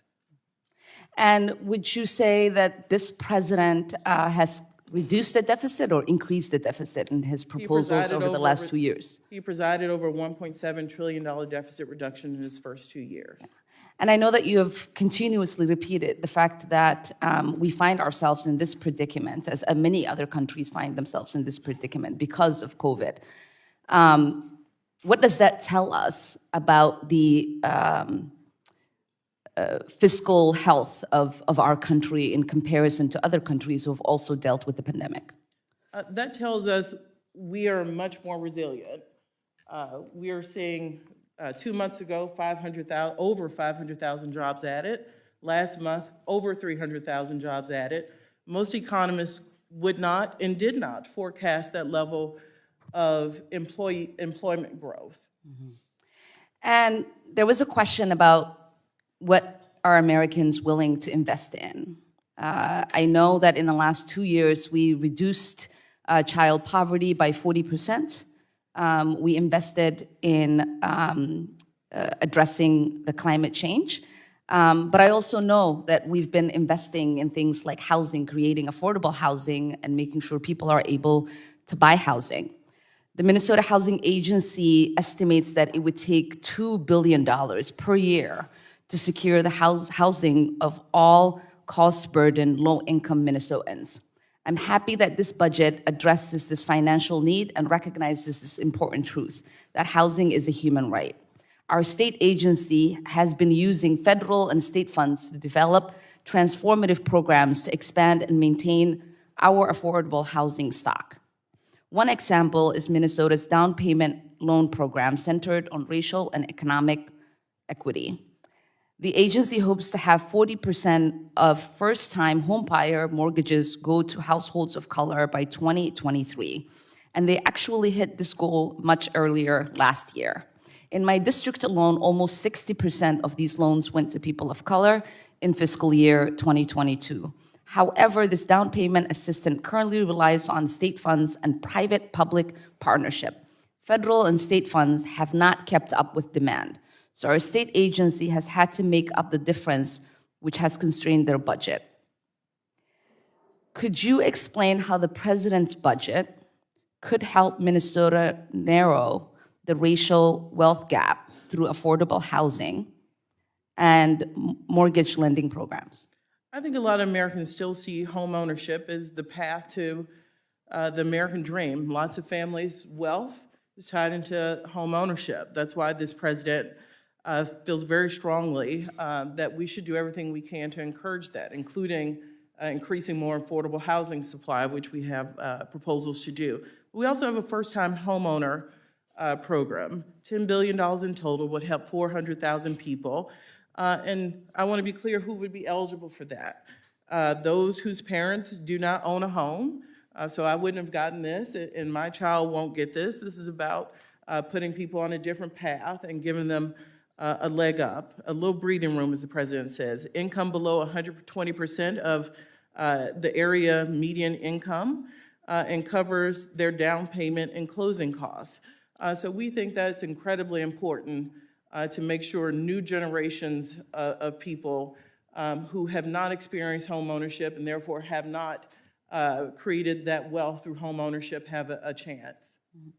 And so you would say these programs help families that we heard talked about earlier who are overwhelmed with housing costs and the ability to afford a house. It would help families be able to feed their children with this budget proposal, that it would help make sure families have jobs to sustain themselves. At least 400,000 families with this proposal to start. And it's also critical we look at the proposals that would encourage the building of affordable housing. We know there is a housing stock problem in many parts of this country. Thank you, and I yield back.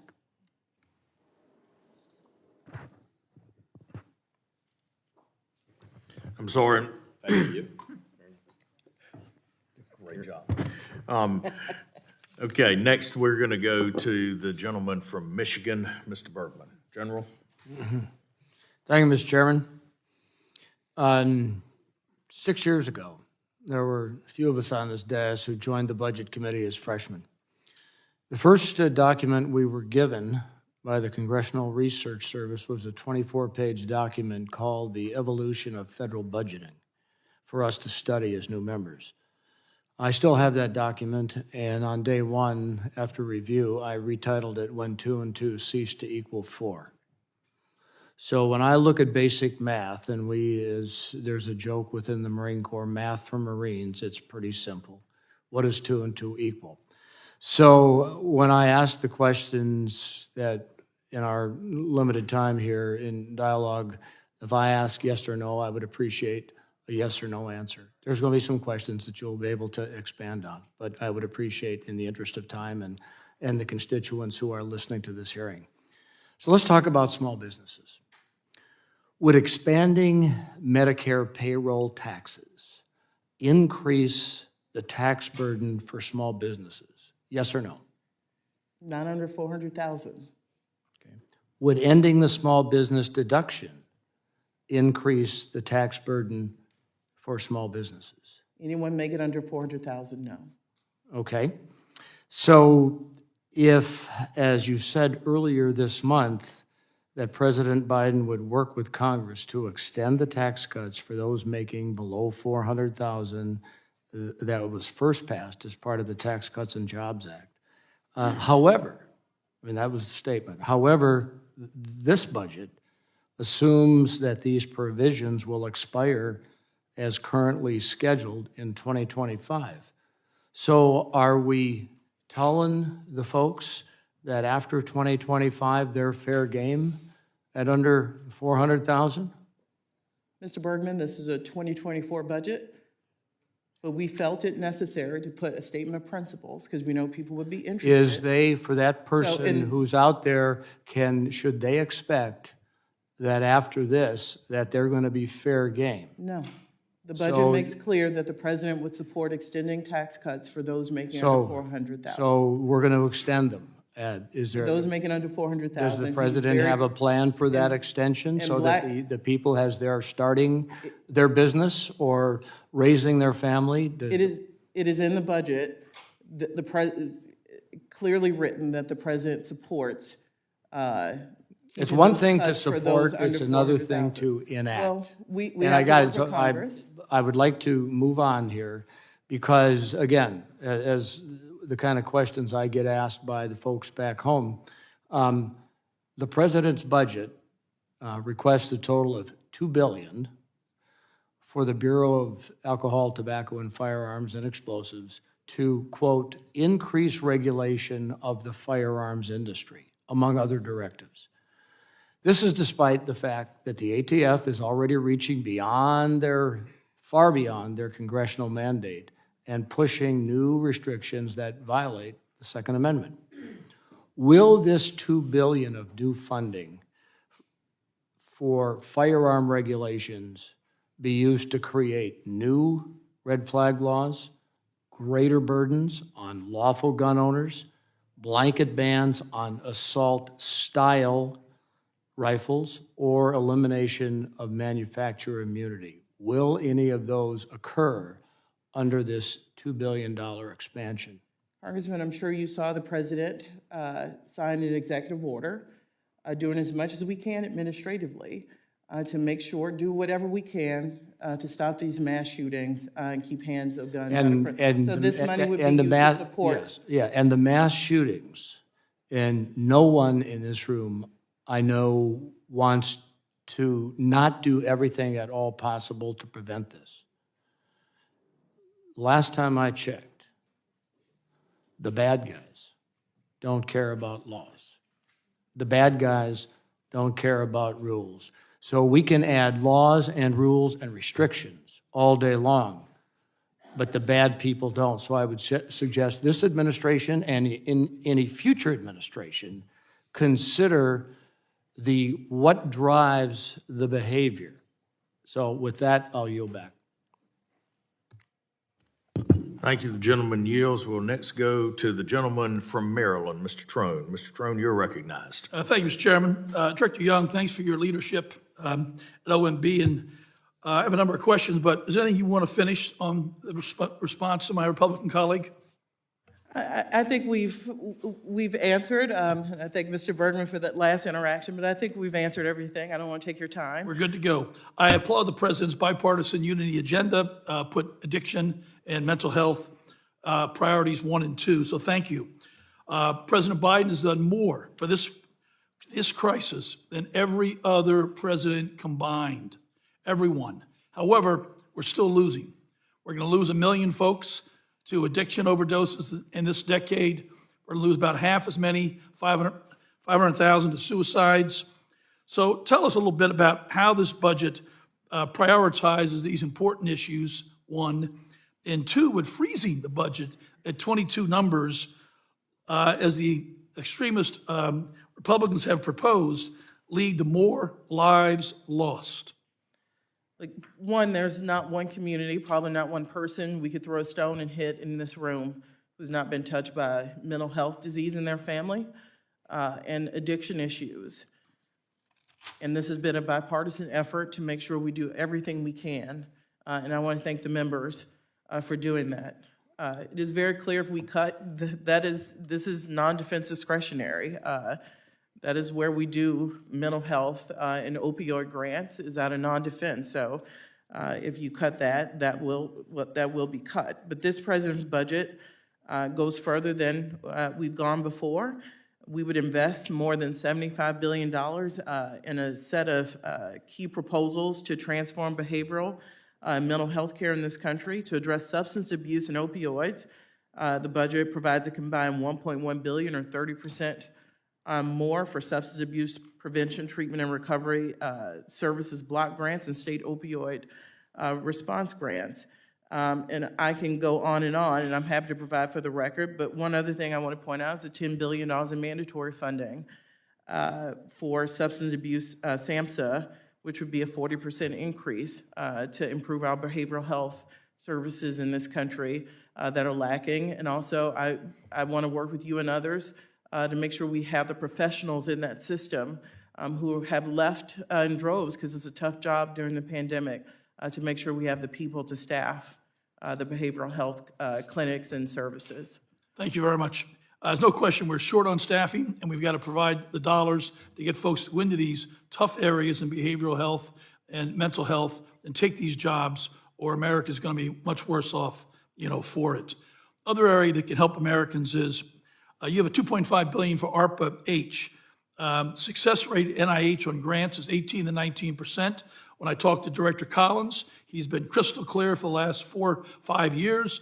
That should be 33, 35%. That means we're leaving lives, tens of thousands of lives, hundreds of thousands of lives on the sidelines that aren't going to be saved. So what would the idea of cutting the 22 levels do on impacting our medical research and saving American lives?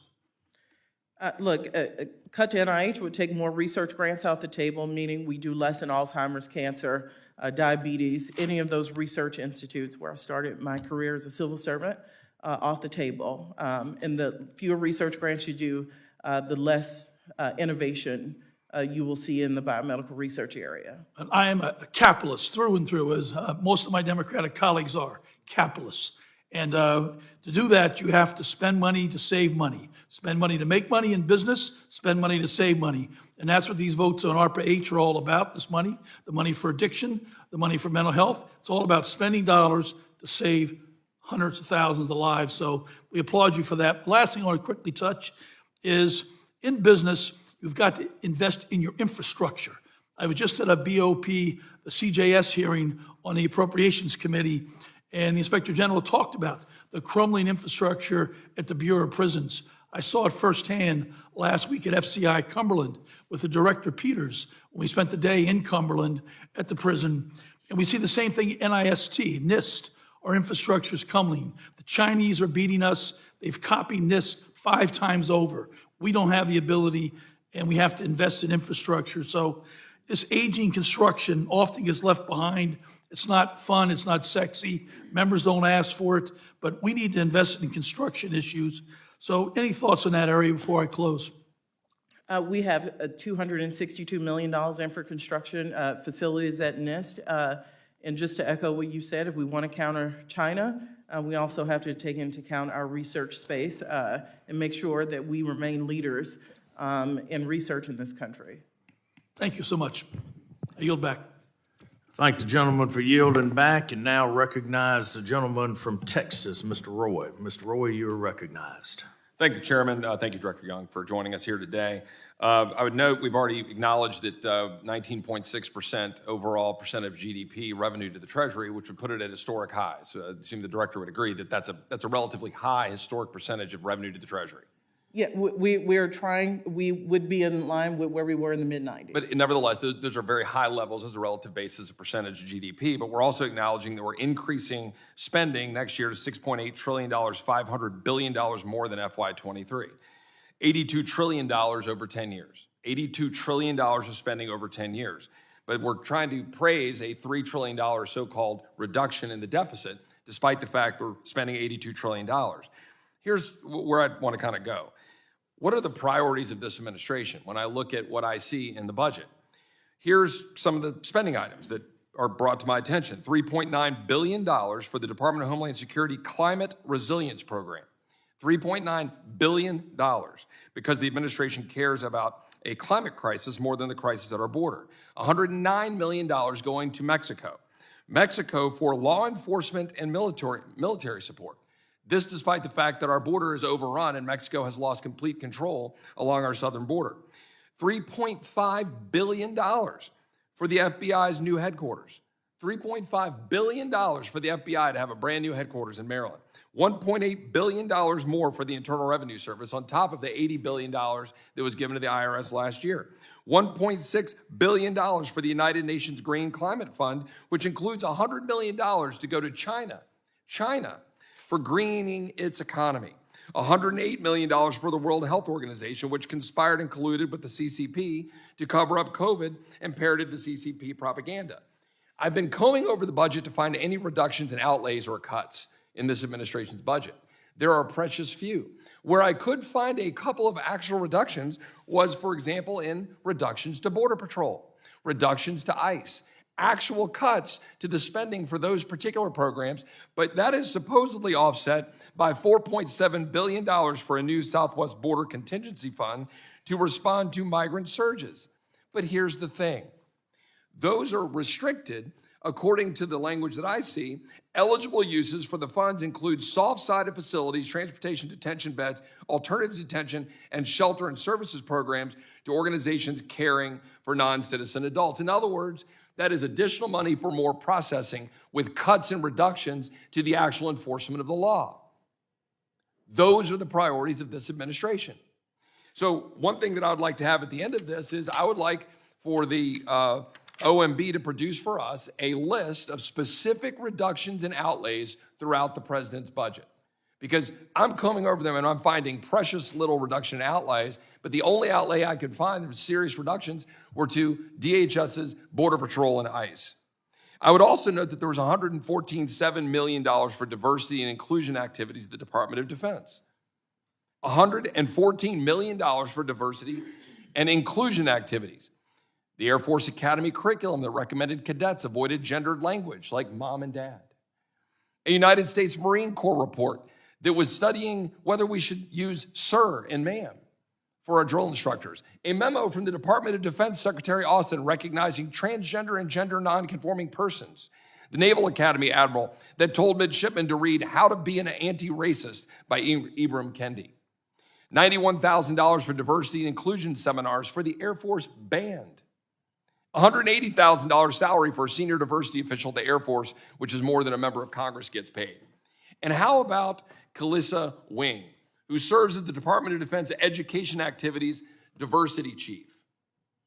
2020 tweet, I'm so exhausted at these white folks in these PD professional development sessions. This lady actually had the caudacity to say black people can be racist too.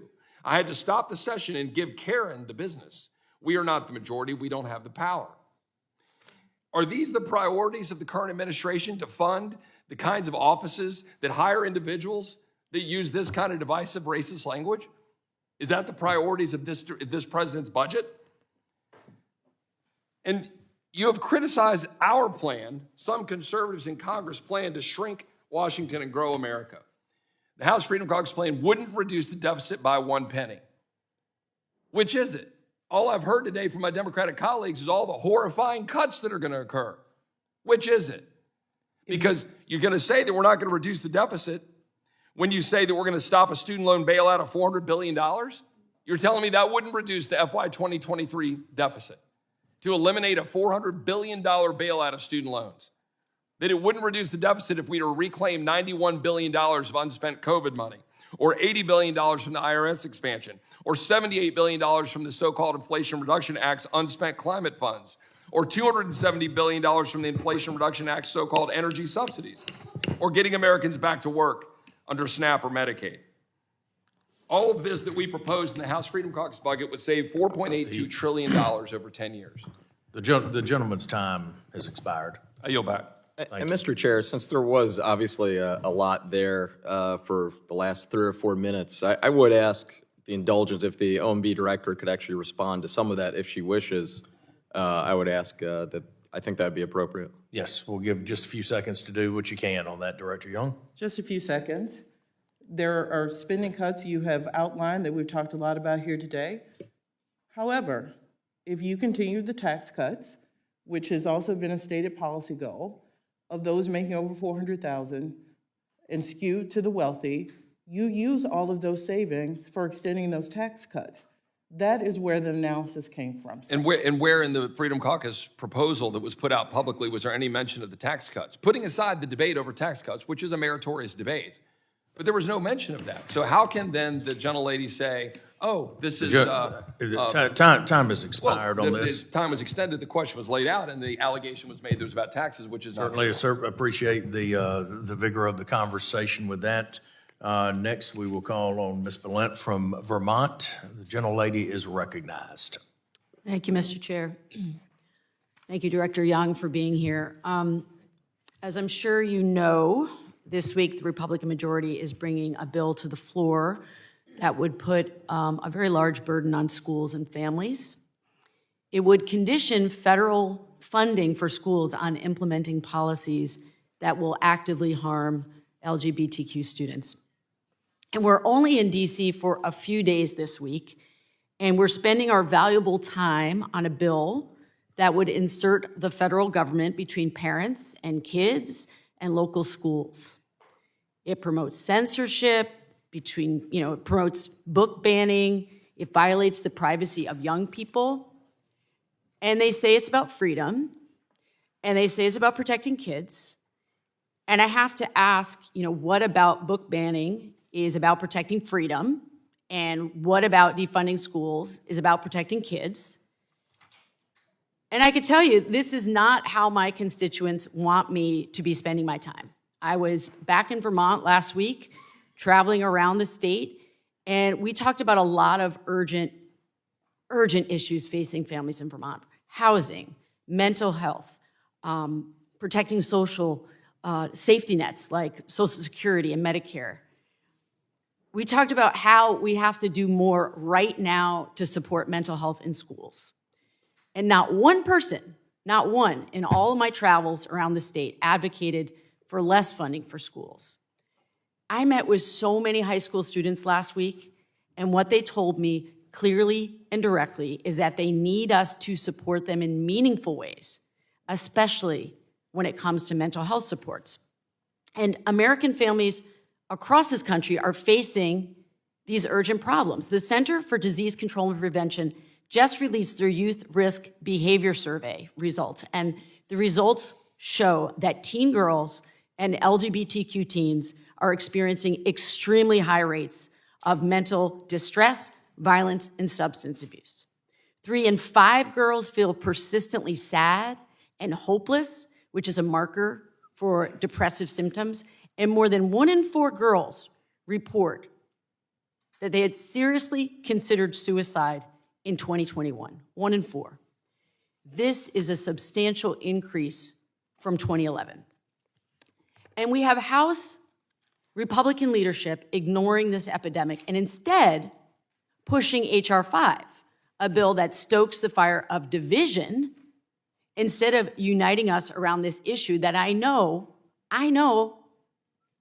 that Republicans across the aisle also care about the mental struggles of families in their community. So I want to know why we're not talking about that more. Our kids and teens are suffering. We need real investments in mental health care. And as a parent of school-aged children, I can tell you that is what parents are talking about right now. That's what they're talking about. So I know that Mr. Trone asked about mental health supports. I wonder if you could go back to the president's budget and talk a little bit more about what families and students can look for that will give them hope in this budget around these issues. Thank you. So that sobering reflection makes me want to put my 16-month-old in a bubble because this is a hard time for young people with social media, and I think many of us who grew up after it wonder how we would have done during this time. And I take this very seriously, and I hope there's bipartisan support to grow the Title I budget, which says it should not matter what zip code you live in, you should have access to a good education in this country. That's an economic argument as well, in addition to just a compassionate one. We also have increases for IDEA, which has been bipartisan in nature. And we have a proposal I hope we take seriously on pre-K 3 and 4, getting kids educated in the system earlier. we think is critical. It's economics. You want more people in the labor force, let's educate them. And it shouldn't matter what zip code, they should have a basic education at a certain level. So that's what this budget does. And I hope we can come together and find some common solutions to, in many ways, what you laid out, a crisis for our kids at that age. Thank you so much. I yield back. Thank the gentlewoman. I will next yield myself 5 minutes. Director Young, thank you for being with us today. A couple of things. First of all, I want to, I have a graph in front of me that I would, without objection, would like entered into the record, and we will get a copy for this. But it shows the timeline of the actual passage of the American Rescue Plan and inflation. At its passage, just before it, inflation was right about 2%. The Congressional Budget Office basically estimated the pre-American Rescue Plan that inflation would peak somewhere just south of 3% and level out around 2%. And actually what we know has happened is that it went above 9% and is now back down just below 7%. It's still insanely high. But just to show this, that the amount of money that was pushed into the system has clearly driven the line, has clearly driven inflation to a 40-year high. Quick question for you. When you started early on, I think you were talking about the energy component, and you said that American oil companies had $200 billion in profit. Is that the number that 2022, yes, sir. In 2022, okay, thank you. So, also without objection, I'd like to enter an article into the record that basically shows that in 2022, Aramco, Saudi Arabia's largest state-owned oil production company, itself had $161 billion in profit, okay? So if I go back and look at this and I think about it, if American oil companies and those producers here in the U.S. are doing very well, and my gas price at the pump was about half and my diesel fuel cost at the farm was about half of what it was, I am much more in favor of those U.S. companies participating in that than I am Saudi Arabia. And so it just seems that the administration's policies are still generating, I mean, the world is still going to use fossil fuels. It's just, are we going to reward our friends in Saudi Arabia, or are we going to reward American workers working in American energy? You know, I go back to the day the president took office and he killed the Keystone Pipeline. And I'm just wondering if any of those communities have seen any of the green energy jobs that were promised. Okay? Not saying jobs aren't created somewhere in America, but when this place makes a decision to gut part of an industry and then leaves a community broken, and the response is, you're going to be okay, we're just going to give you a check. I think that's pretty cruel. I think it's pretty inhumane. I think these energy policies are misguided, and the fact that Saudi Arabia's state-owned oil company had $161 billion in profit, a record. I think I'd be looking more at that and how do we drive those revenues back to the U.S. than oppose American innovation, American clean energy, and American energy workers. I want to go back to also the conversation that we were having about the labor participation rate. And that labor participation rate is made up of people that are working part-time, full-time, seeking work, and it's low right now. And I believe that my friend from Wisconsin asked you, Mr. Grothman, about did the labor participation rate include those workers that were part-time or that would only come in and work 2 or 3 days a week? I am sure that there are people that have complicated issues with their household finances. But the reality is, and at least in parts of a big part of the 3rd District of Georgia, we've got a lot of people that will only come in and work 2 days a week, 3 days a week, whatever it is, because they simply do not want to lose those federal benefits. And it seems to me, and it's a reality. I've got my small business owners that are telling me this. And so I just don't understand how this administration can lessen work requirements for people to receive federal benefits. And let me just say this too, when you've got so much in the way of they do so much in the way of SNAP payments and food stamp payments, EBT. Those numbers are so great.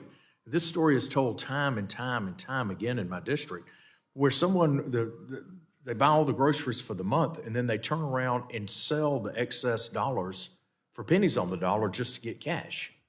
I mean, those kind of programs don't make sense. And I don't care how else you say it, it's a disincentive to work. So will the administration work with us to implement incentives for work that actually get people back into the business community to raise that labor participation rate? Congressman, we share the goal of increasing labor participation. We have differences on how we get there. I'll point to one proposal we have that I think it tells the story. Childcare in this country.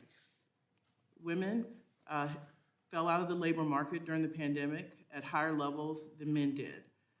And one reason they have told us that happened is because they don't have adequate child care for their families. We think that proposal is a good economic engine to make sure our labor participation rate goes up.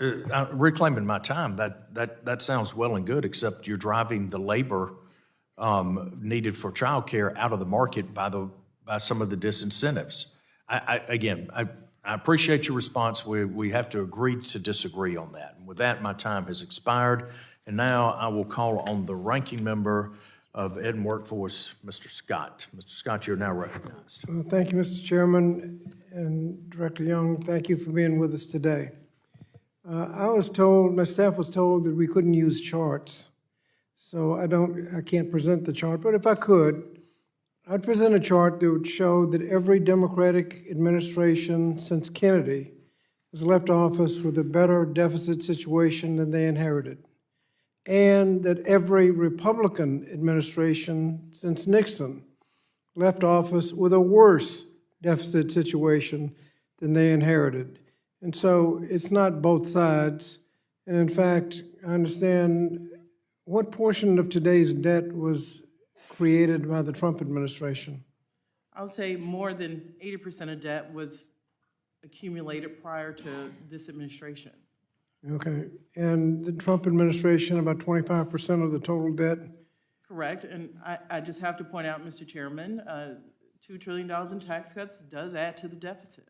Okay, and in fact, in the first 2 years, the Biden administration reduced the deficit 1.7 trillion. And this budget reduces the deficit over 10 years by $3 trillion. Is that in addition to the 1.7? It is. The budget says if none of his policies are enacted, the deficit would be $2.9 trillion higher than if the president's policies were adopted. Now, you were badgered about how a slightly higher deficit could be a reduction. Your reduction is if you'd done nothing. If you'd done nothing. Compared to doing nothing, your budget deficit would be about $3 trillion less than what it would have been. You are also badgered about a 15% tax and whether that's good for America or not good for America. Can you say why corporations would be more likely to move back to the United States with that tax than move out of offshore? We've seen corporations leave this country and go to countries where they have effectively no tax rate. We believe, and Secretary Yellen has worked with our partners across the globe, that establishing this minimum global tax will bring companies back to the United States because those tax shelters will no longer be available to them. Thank you. You've also been badgered about evidence that welfare reduces jobs. Are you aware of the studies that show that if you give a little bit of support to those who are unemployed today, they're actually more likely to get a job than if you don't supply that little support? That and as they see jobs continue to be added, as they see unemployment remain low, those who have stayed out of the labor market for a long time, we start to see them return into the labor market. And that has nothing to do with whether or not they get little minimum benefits that may be available? It does not. I'll point out unemployment insurance may make up half of a person's salary. And in fact, when some states eliminated the unemployment benefit, under the American Rescue Plan, the additional $600, when some states eliminated that, were those citizens more likely to go back to work than those states that continued the $600? So we now have data. Those states who chose to turn off those benefits saw no more of a boost to their labor participation or unemployment rates than those that kept the enhanced benefits. And in fact, they saw less economic activity because those people with unemployment benefits are more likely to spend every dime they got. That goes right back in the economy and stimulates the economy. Does your budget protect Social Security, Medicare, and Medicaid?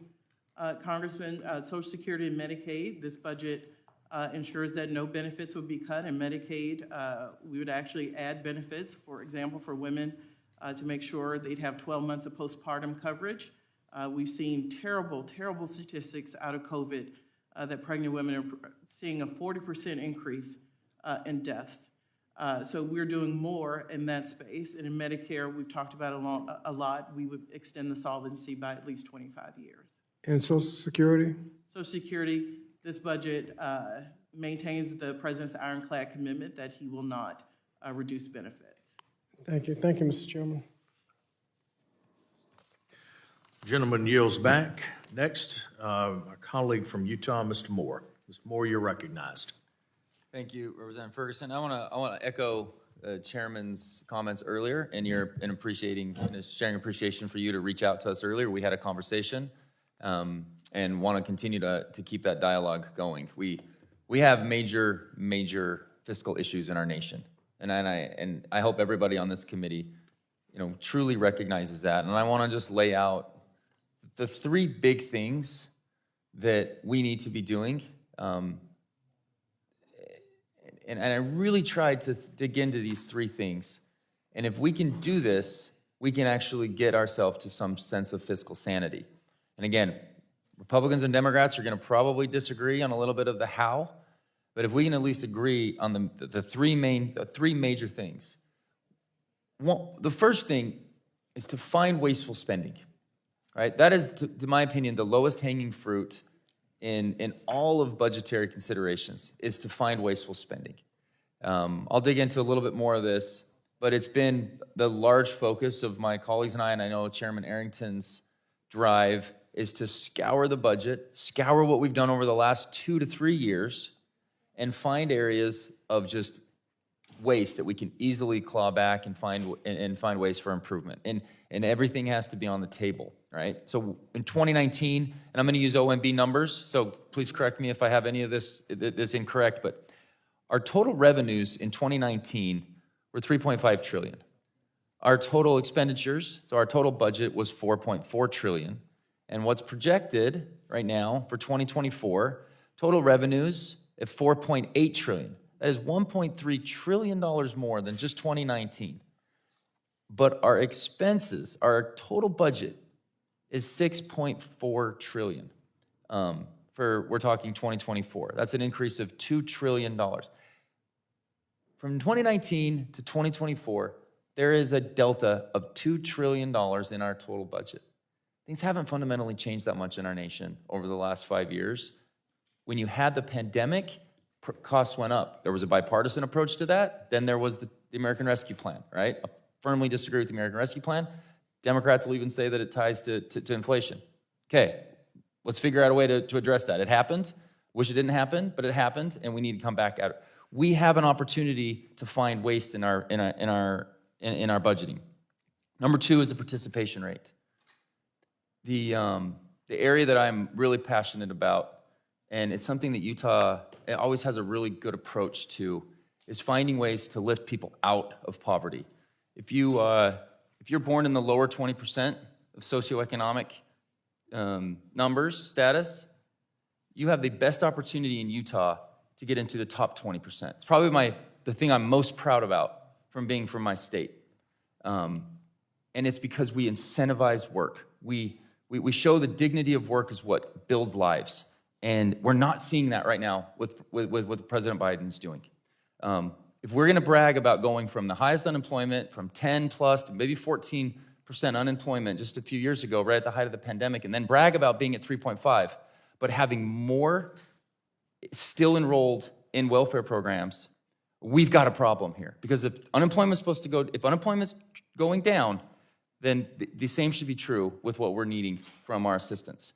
And there has to be a fix there, and so is participation rate. And again, we're doing a hearing on it later, won't dig into it, but healthcare costs, right? So we've got to truly find a way to make healthcare affordable and not just cap it here and make someone else pay for it and we're just financing who pays for it right now, and truly go after these issues. Finding waste, increasing participation rate, and get after healthcare in a really true, sincere way. I'm gonna give you an opportunity.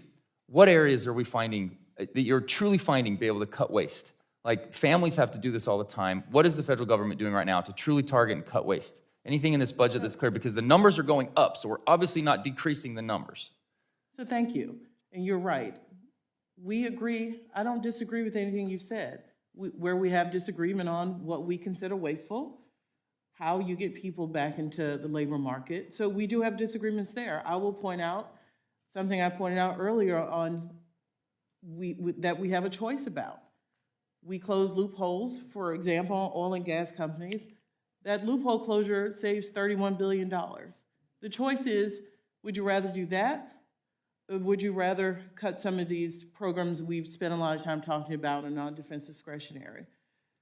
We save $160 billion for the taxpayers by negotiating drug prices, more of them and quicker than we did in the IRA in the budget. Thank you. We believe that that is also a place we should target for savings and pay pharma less money. Thank you. So we do have a difference. I'll have to reclaim because I'm actually over time now. But I just want to end, this is the highlight. We are saying we agree on the overall principle and where we're going, and it's the how about where we get there. I would just encourage us to look at the success we've had. Our revenues are up. They're at historic highs. You can't not look at Tax Cut and Jobs Act and not say that contributed. We keep companies here. We keep them competitive globally. We grow our revenue. We have to find areas of waste and getting people back to work. Thank you, Director.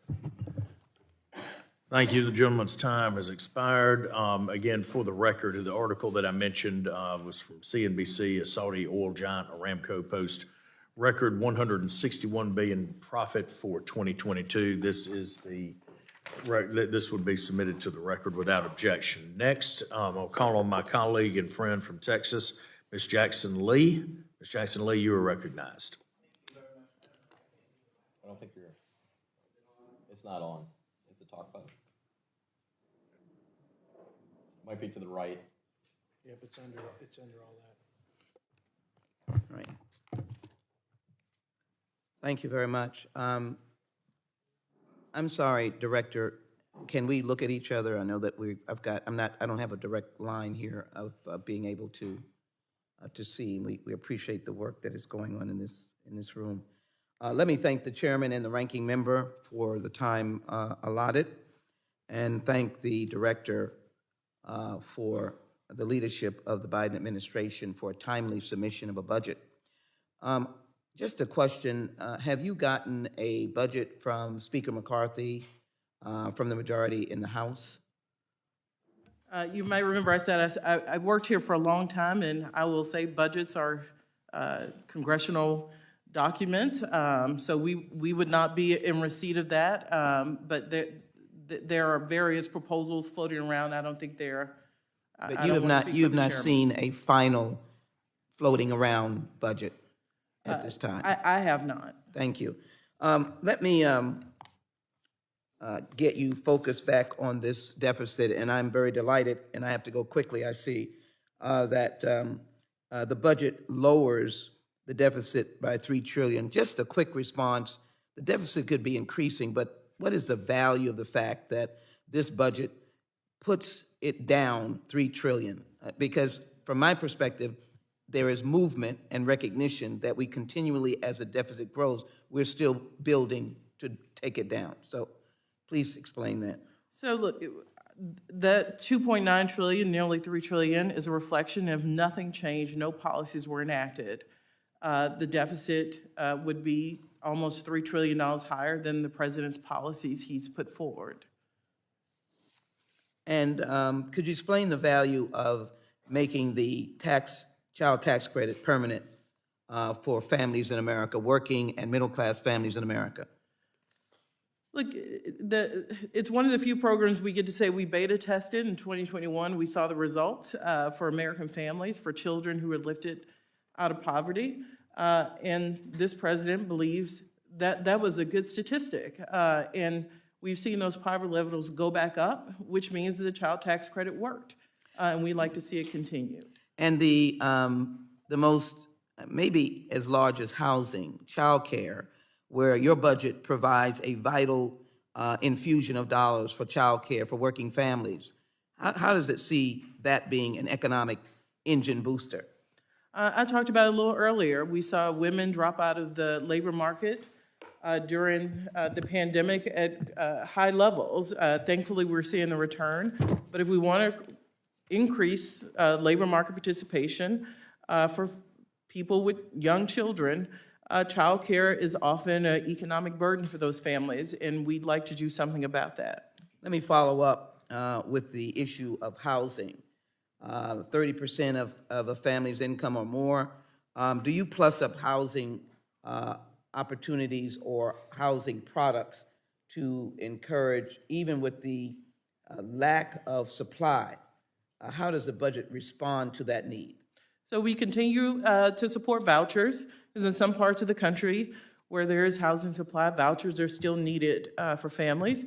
But we recognize that many parts of the country, in your districts, housing supply is tight, and some places at crisis level. So we have a suite of proposals, mainly through tax credits, that would promote the building of affordable housing.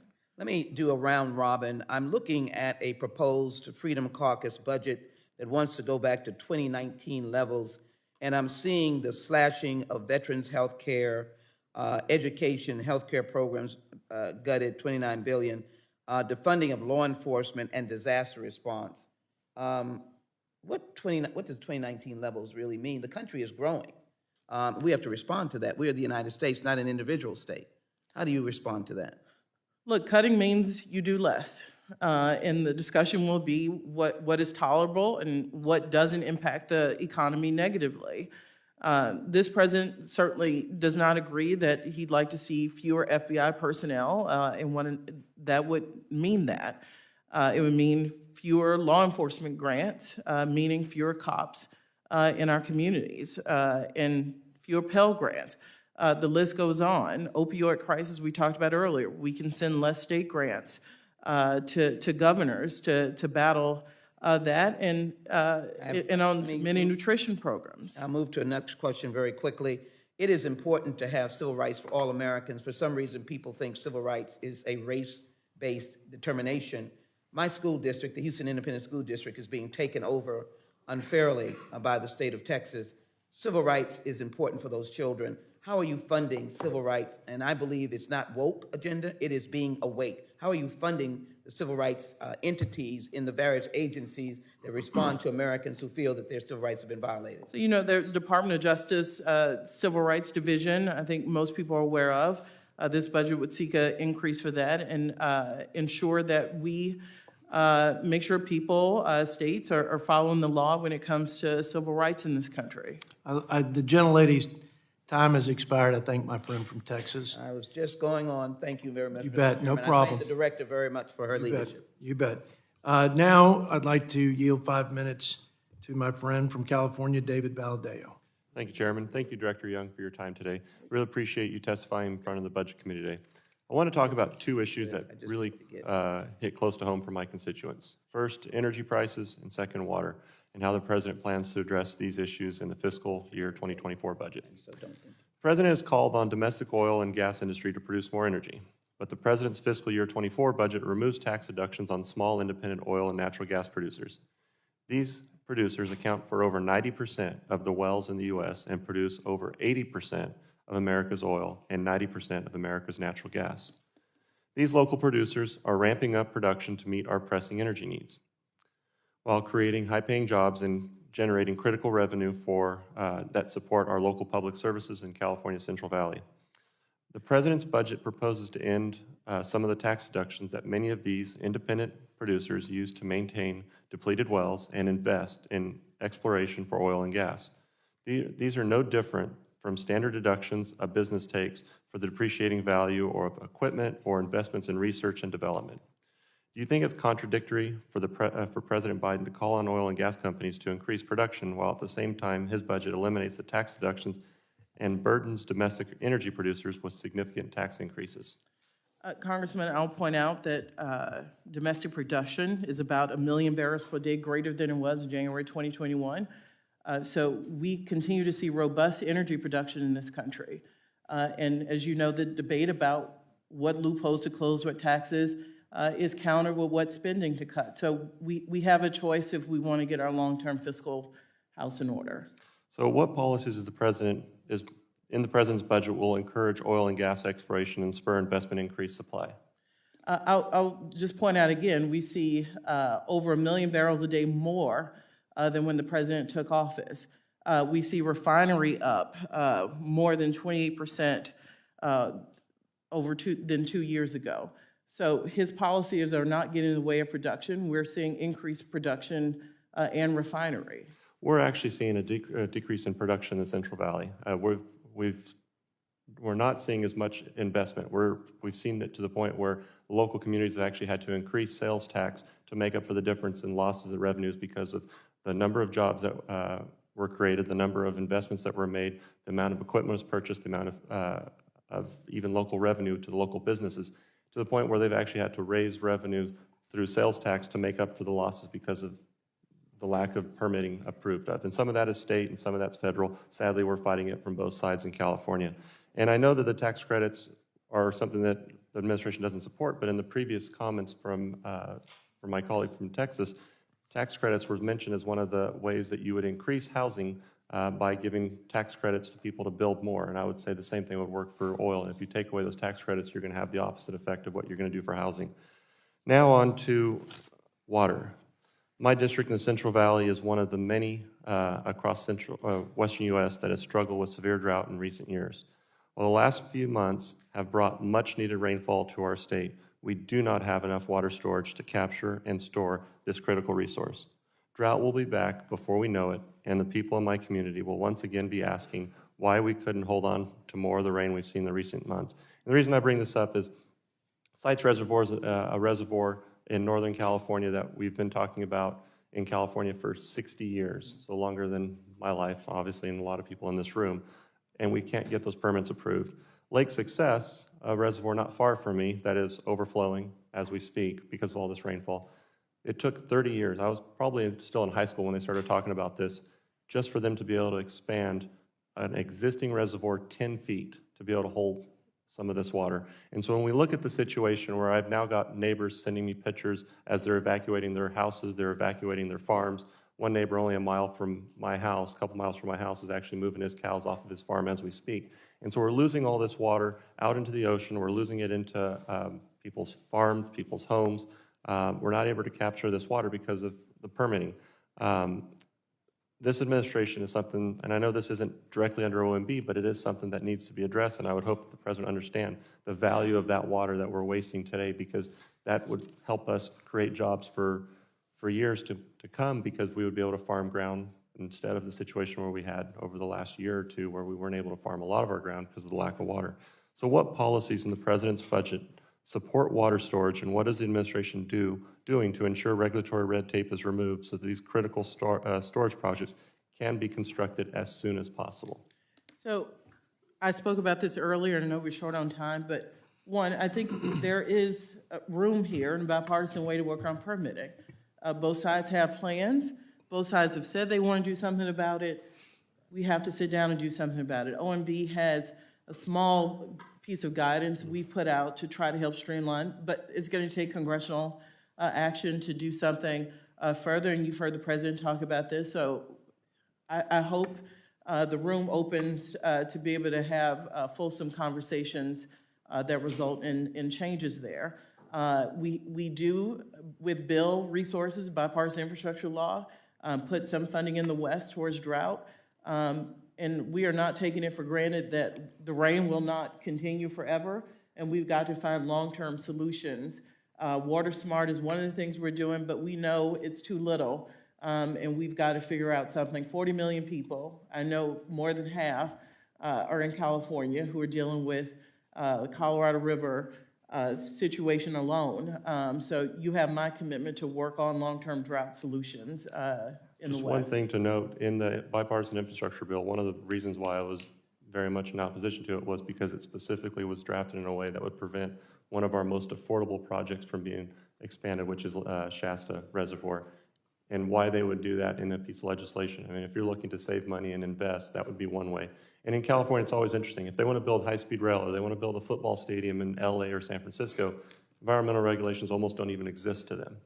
But we talk about a reservoir for 60 years and can't break ground on it. The gentleman's time has So, expired. thank you, and I yield Very back. important issue for the West and the Southwest, and I appreciate the dialogue and the openness to bipartisan solutions. With that, I'd like to yield to Ms. Wexton from Virginia for 5 minutes. Thank you very much, Mr. Chairman. And Director Young, it's wonderful to see you again. Thank you so much for coming back to join us today. Before I start with my questions, I do want to comment a little bit about the comments of the gentleman from Utah about waste, fraud, and abuse, the three sisters. I agree that we need to get rid of waste, fraud, and abuse, and especially waste. But the issue that we're seeing with waste is that one person's waste is another person's valuable program. And for me, it really was driven home to me when we saw the littoral ships, what happened with them in the 2022 debate over the NDAA. Now, the Navy had wanted to discontinue this program. They asked that the littoral ship program be discontinued, but it was a pet project of one of the very powerful members of the Appropriations Committee. So then, oddly enough, it ended up back in there, right? The Navy didn't want it. So they thought it was wasteful, but this one member and her allies thought it was also very useful for her district. So it remained in there. So that's a good example of waste not being waste in the eyes of all. And I believe that some of the issues that are priorities in this budget, things like cutting childhood poverty in half, like helping women re-enter the workforce and increase the slots available for high-quality daycare and high-quality childcare slots, and also high-quality preschool.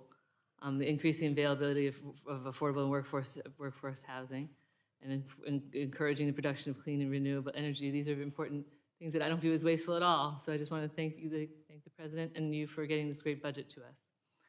I would ask a question. I would just want to thank you for a couple of things that you included in this year's budget. At the risk of sounding like a broken record from our conversation last year, as you're aware, I have a lot of federal workers in my district here, just at Northern Virginia.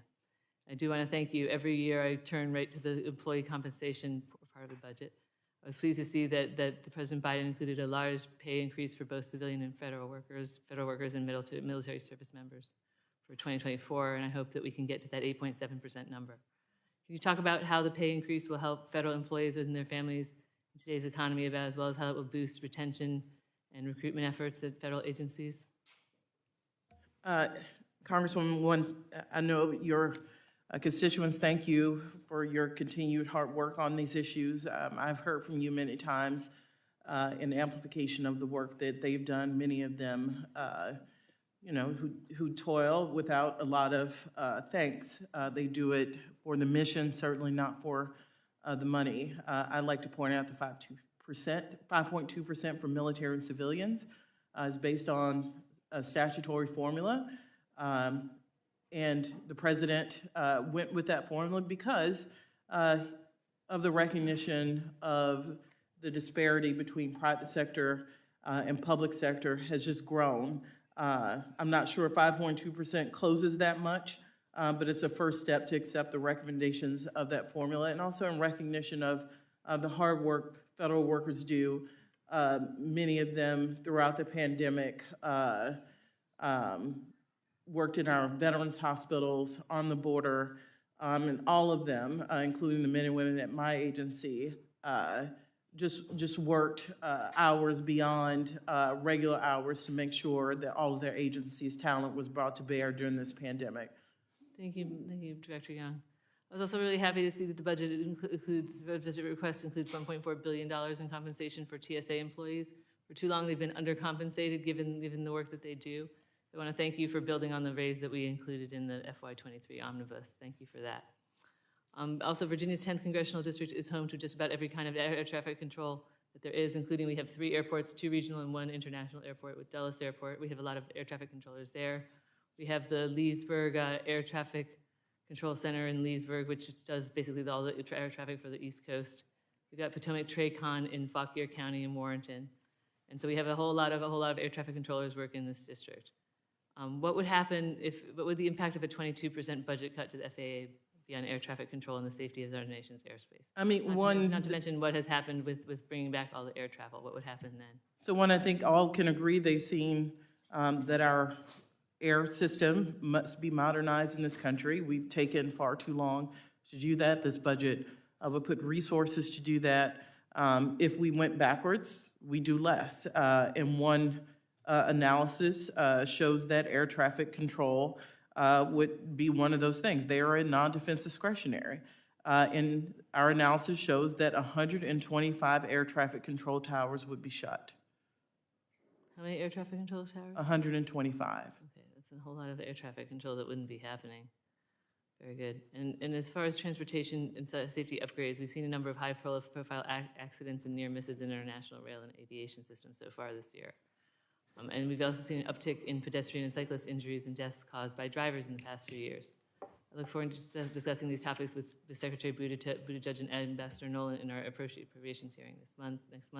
Thank you very much. I see my time has expired. I thank the gentlelady from Virginia, Ms. Wexton, and now yield and recognize my friend from, also my friend from Michigan, Ms. You had to look Ms. up and down the McLean. aisle for a Don't know why I was looking for Fishbach, but Ms. McLean from Michigan. I yield 5 minutes. Thank you, Mr. Chairman, and thank you, Director Young, for being here. I want to talk a little bit to get our arms around the statement that you talked about at the very beginning, right? And it's asking the wealthy and the corporations to begin paying their fair share. I realize that we have a progressive tax system in the United States, but I just want to start with some facts from the IRS, not right-wing sources, but the IRS.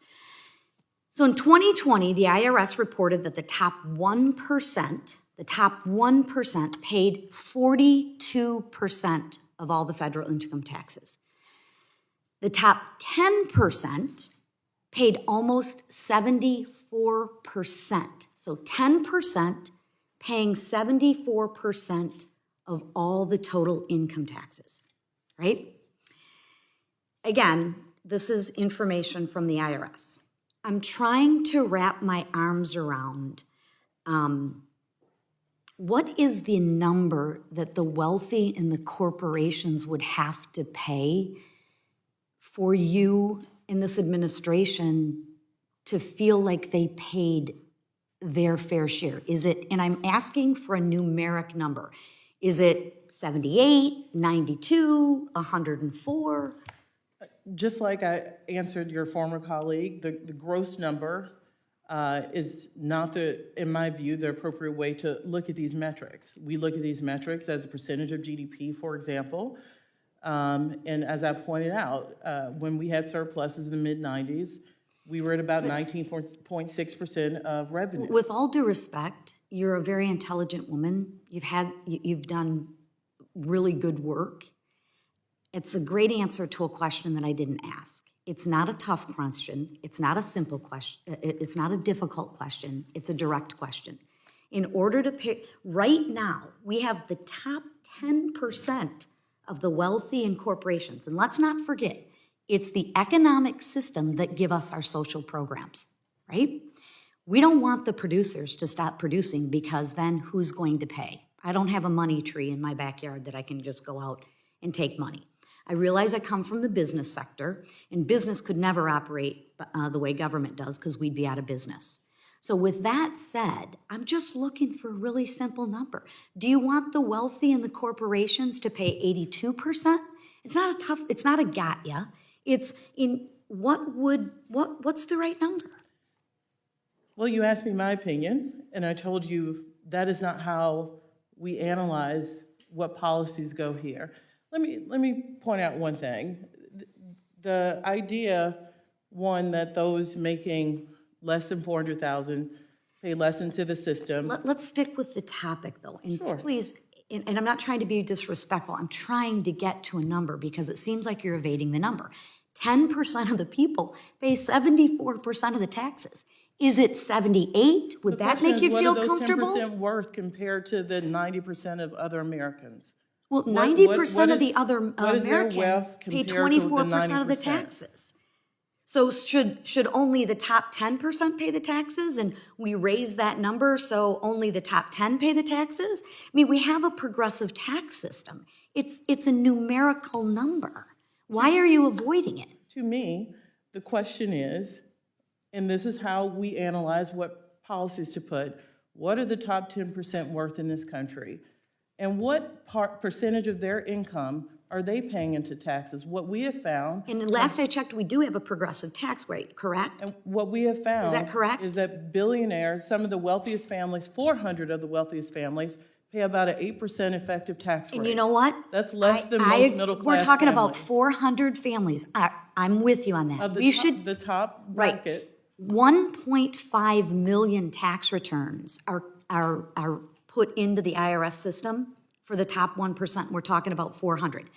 I'm talking about the other 99%, which you don't want to talk about. So it's a real simple question, and I don't understand why we're dodging it. I agree with you with the 4. Is it 82%? I mean, why is it so difficult to give an answer? I just think it is that because is you not haven't how been we- able to give us an answer. Well, it's the president's budget, and I'm trying to tell you how we approach these things. I am So worried it's the about bottom line that counts, provided you know how to count. I am worried If we about can the just do a shell 90% game. versus the 10% who have more income than the rest of the 90%, and they pay an effective less tax rate And I than would most say teachers and this nurses in this is, you're country. talking about 400 people out of 100, or What are they 1.5 million. But what are they worth? And compared what to are the they rest of the country? paying? Those top 10% are paying 74% of what we 8% bring, of what- of what we bring 8% in. We of their should be income. celebrating those people. 8% of their income, which we think And is again, unfair. this is the problem with the American people. We refuse to answer the question. We only want to frame the issue on how we want to frame it. So again, my disappointment is that, again, we have a very intelligent person and we can't get an answer. We can't get a The numerical gentlelady's time has Thank you. expired. Thank you, and I yield thank back. the gentlelady from Michigan, and now recognize Mr. Yakum from Indiana for 5 minutes. Thank you, Mr. Chairman, and congratulations to Ranking Member Boyle on your appointment. And thank you to Director Young for being here today. Inflation is the single biggest issue I hear from my constituents as I travel the 11 counties within my district. Seniors can't keep up with the price of food. Farmers, many of whom from my district are here with me today, can't keep up with skyrocketing input costs. And the same is true for small businesses. Families feel the pain at the grocery store and at the pump. Local governments can't get vital infrastructure projects done because of the skyrocketing costs. These are the stories I hear from real people as I travel the district.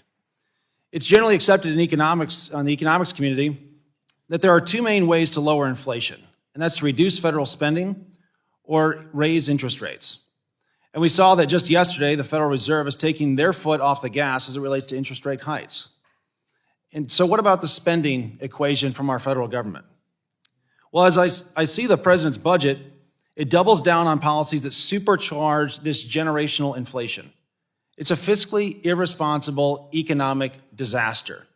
And that stands in stark contrast with your written testimony, which speaks of the president's, quote, commitment to fiscal responsibility.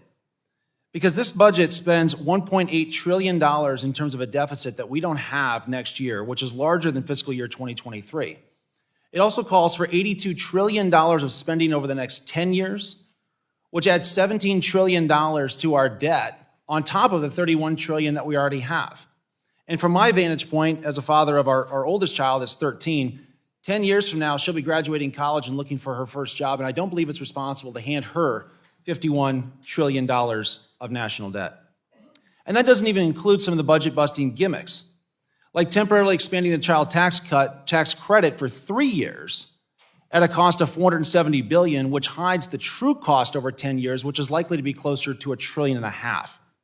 We need to seriously evaluate out-of-control government spending and the negative implications it has on everyday Americans. We've heard from Democrats many times over the course of the last 3 months about the debt ceiling and the debt limit. and the fiscal irresponsibility that it would be to not increase the debt limit this summer. But I also think about, and I would be curious as to your thoughts about the debt and the spending crisis and the consequences over the course of the next 10 years by adding, as the president's budget calls for, an additional $17 trillion to our national debt. Congressman, thank you for that. I'll point out that CBO has given you a baseline, and it states what will happen to our debt and deficits if nothing else happens. What the president's budget does is lay out a set of proposals. I've heard lots of disagreement on those proposals. That's fair, but he does lay out a set of proposals, many of them targeting those that make over $400,000 and billionaires and hundreds of millionaires. So his investments are paid for. I get the disagreement, but it would be fiscally irresponsible had he not put a proposal to pay for his investments and put some of those savings to deficit reduction. And you're correct, the CBO does lay out a baseline. But I think for us as government leaders, both in the Congress and with the president, it's our responsibility to figure out how we restore fiscal responsibility to our nation's fiscal state. Do you believe that with the president's budget of $17 trillion of additional deficit spending, which again takes us to $50 trillion of total debt in 10 years, do you believe that that is the definition of a commitment to fiscal responsibility, $50 trillion of national debt? I feel very strongly, and it is a fact, that this president's policies, whether you agree with them or not, will bring down the deficit over a 10-year period by more than $3 trillion compared to if we did nothing. So this president is doing something, and I get the disagreements, but he is putting forth proposals that would bring down the deficit by $3 trillion through tax reform. Comparing doing nothing is like comparing ourselves to the worst team in football. I don't think we need to compare ourselves to doing nothing. I think what we need to compare ourselves to is what does success look like ultimately? And I don't believe that it's $17 trillion in debt. Do you believe that the American Rescue Plan reduced or increased inflation? Congressman, for your last comment, I'll just point out that the president's budget is the only thing out there. So we are comparing ourselves to if we did nothing. So I look forward to seeing other proposals, but this is the president's plan. This is the thing before us. Do I believe inflation was due to the ARP? I think was the last. Do you believe the ARP increased or decreased inflation? I believe, and this is, I know you won't like the answer, that we see inflation across the globe. The ARP was not passed in France or the UK or the Netherlands, and they see persistent inflation. But do you believe that the ARP increased or reduced inflation in the United States? Look, this president's been clear. Prices are too high. That is why we have proposals that deal with costs for American people in this budget. So, again, so the ARP increased or reduced inflation? I just wanted an answer. Did it increase or reduce inflation from your estimate? I'm sure it had some impact on inflation, and as the acting chair at the time pointed out, it was passed at a time of lower inflation. However, we believe, given the global climate and global inflation, that coming out of the pandemic, supply chain issues, lack of competition in shipping, for example, certainly had a greater role because all major economies are seeing inflation. Right. I thank you for your time today. I thank you for the call that we had earlier this week as well. And Mr. Chairman, I yield back. Thank you, Mr. Yocum. Now would like to recognize for 5 minutes my friend from Oklahoma, Josh Burkeen. Thank you, Mr. Chairman. Ms. Young, thank you. I'm at the tail end, so I know you've been through a grueling process. I'm looking at the 22 budget from the president, so just to kind of put this in context, we're talking a couple of years ago, and in noticing that you all have said that you're going to save $3 trillion over the next 10-year window, and the way that you're doing that is you're saying CBO, if we change nothing, gets us to a $20 trillion total debt load by deficit spending within 10 years, which would put our national debt at $50 trillion in 10 years, to go from 30 trillion to 50 trillion. And you're saying that we'll still grow trillions of dollars in our debt, we just won't get to 20 trillion, we'll get to 17 trillion, thus a $3 trillion reduction over the baseline. Is that accurate? That is one way to say it. Okay. So in looking at that, we're looking at the 2022 budget from a few years ago, where in the first year change, you all laid out a 10-year window, and you had a $100 billion increase from one year to the next, and then you averaged about $15 billion increase year after year. So what you did was you front-loaded a large increase, and then for the next several years, you averaged $15 billion. The reason why I'm pointing that out is in this budget, there's a very similar tactic that you move from one year to the next of $150 billion, the next year $75 billion, and then you project a 1.7% increase, which is $35 billion over the next 7-8 years. So what you've done is you say we're going to increase a massive amount the first 2 years, but then we're going to slow it to 1.7% growth of government versus the first couple of years. If we average it from 2 years ago, it's been 7%. So my question is this: the greatest predictor of future behavior is past behavior. How is this not a gimmick? And how is this leading to $3 trillion in savings ever going to be realized when your past is going to predict your future? If you've averaged 7% growth in government, and you say, hey, we'll get our savings in year 2, 3, and 4, 5, 6, 7, and 8 by only growing 1.7%, is that not a gimmick? So I'll point out our $3 trillion in savings are heavily tied to our revenue proposals. Those are not plugs. They are analyzed, scored by career staff at Department of Treasury mostly. The growth in Medicare, Social Security, and other entitlements, we get those estimates from our agencies like the Centers for Medicare and Medicaid. So I say that to say, our level of being able to manipulate these things are not high. The vast majority are scored that way. Now, it depends on how we develop our policies. Are some of our policies earlier years implementation? Yes. But that is how we are proposing developing those policies. It's not meant to be a gimmick. It is just our view of how best to implement them. Some are actually the opposite way, where we Reclaiming slowly my ramp time. up. Sure, I'm sorry. I'm watching the clock, and as a new member, trying to figure out how to manage my time here, Mr. Chairman.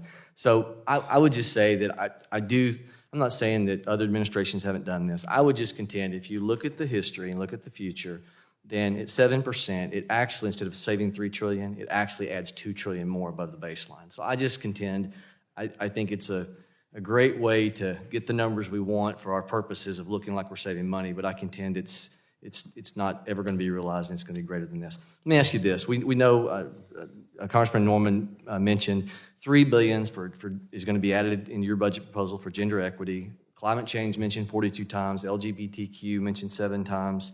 You all are taxing on the death tax. You're doubling the death tax for farmers and ranchers. I'm a little small ranch. My family lost a sizable piece of property years ago on my mother's side because of the death tax. You all claim that you're not going to see an increase for those a tax increase for those who make above $400,000. The average rancher farmer, according to USDA, makes $92,000 or less, and that's.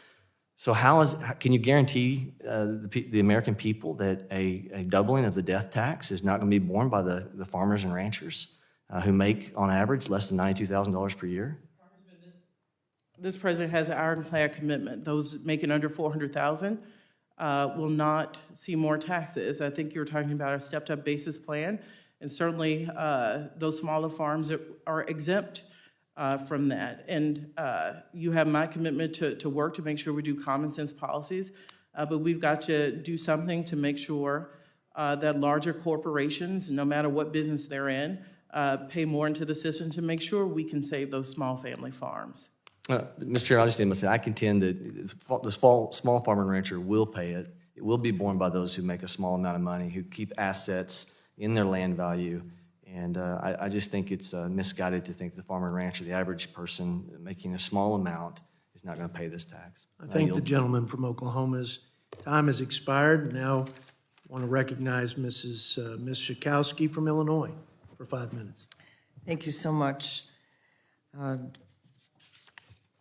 Dr. Young, it's great to see you. Happy to be back on the Budget Committee.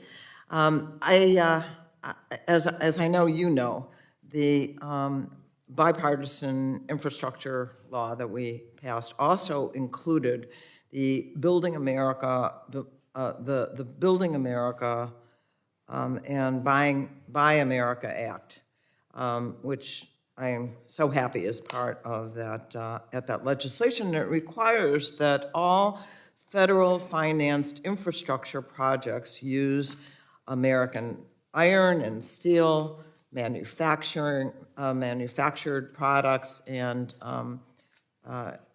make sure that we really are buying and building America.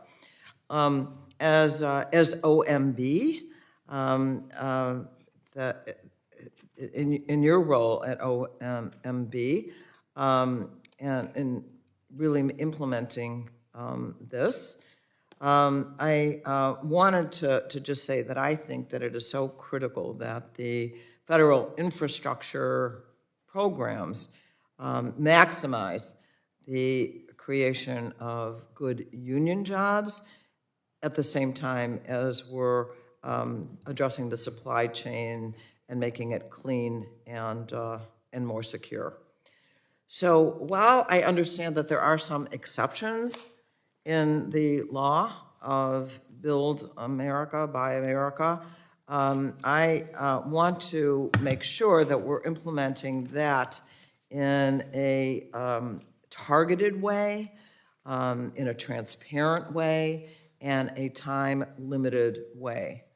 And so I just wanted to ask you if there's any update on the implementation of the Build America, Buy America, and taking into consideration what I was saying about some exceptions. If you want to hear the president get excited, talk about Made in America. And I'm happy to say the Made in America office, which was established by the president and made statutory by the bipartisan infrastructure law, so I thank you all for that, is housed in OMB. And for far too long, agencies would just issue waivers with Buy America without real analysis to see what products they could secure from American manufacturers. The president, and I've heard him say it, to his cabinet over and over, not on his watch. And if there are waivers, they better be term limited, and they have to have justification that it would imperil these projects. So we are very much aligned to make sure that we not only take the spirit of Buy America, which has been on the books, I think, 70 years, but actually do it. And you have our commitment to continue to work together, be aggressive here. Let me just give you one example. We worked extensively with the Department of Transportation to develop their plan for domestic content participation for EV chargers. That'll support investments in the supply chain, consistent with an aggressive expansion of domestic manufacturing. Because we all said we wouldn't go down this route of having supply chain shortages if we ever found ourselves in a pandemic or in other complicated situations like we see with the invasion of Ukraine. We need to make more here. We also see the updated rule increase the percentage of value for manufactured products from 55% to 60% this past fall. It'll go up to 65% in 2024 and 75% in 2029. So we welcome the collaboration, happy to take input on where we could do better. We don't want to stall projects, but people need to look for American products. They're out there, and agencies have to take the time to find them when they make sense. So with just half a minute remaining, what is an example of something that at least right now might have to be an exception? So if we can't find enough minerals, for example, as we ramp up our battery production in this country, we might have to bring in some content.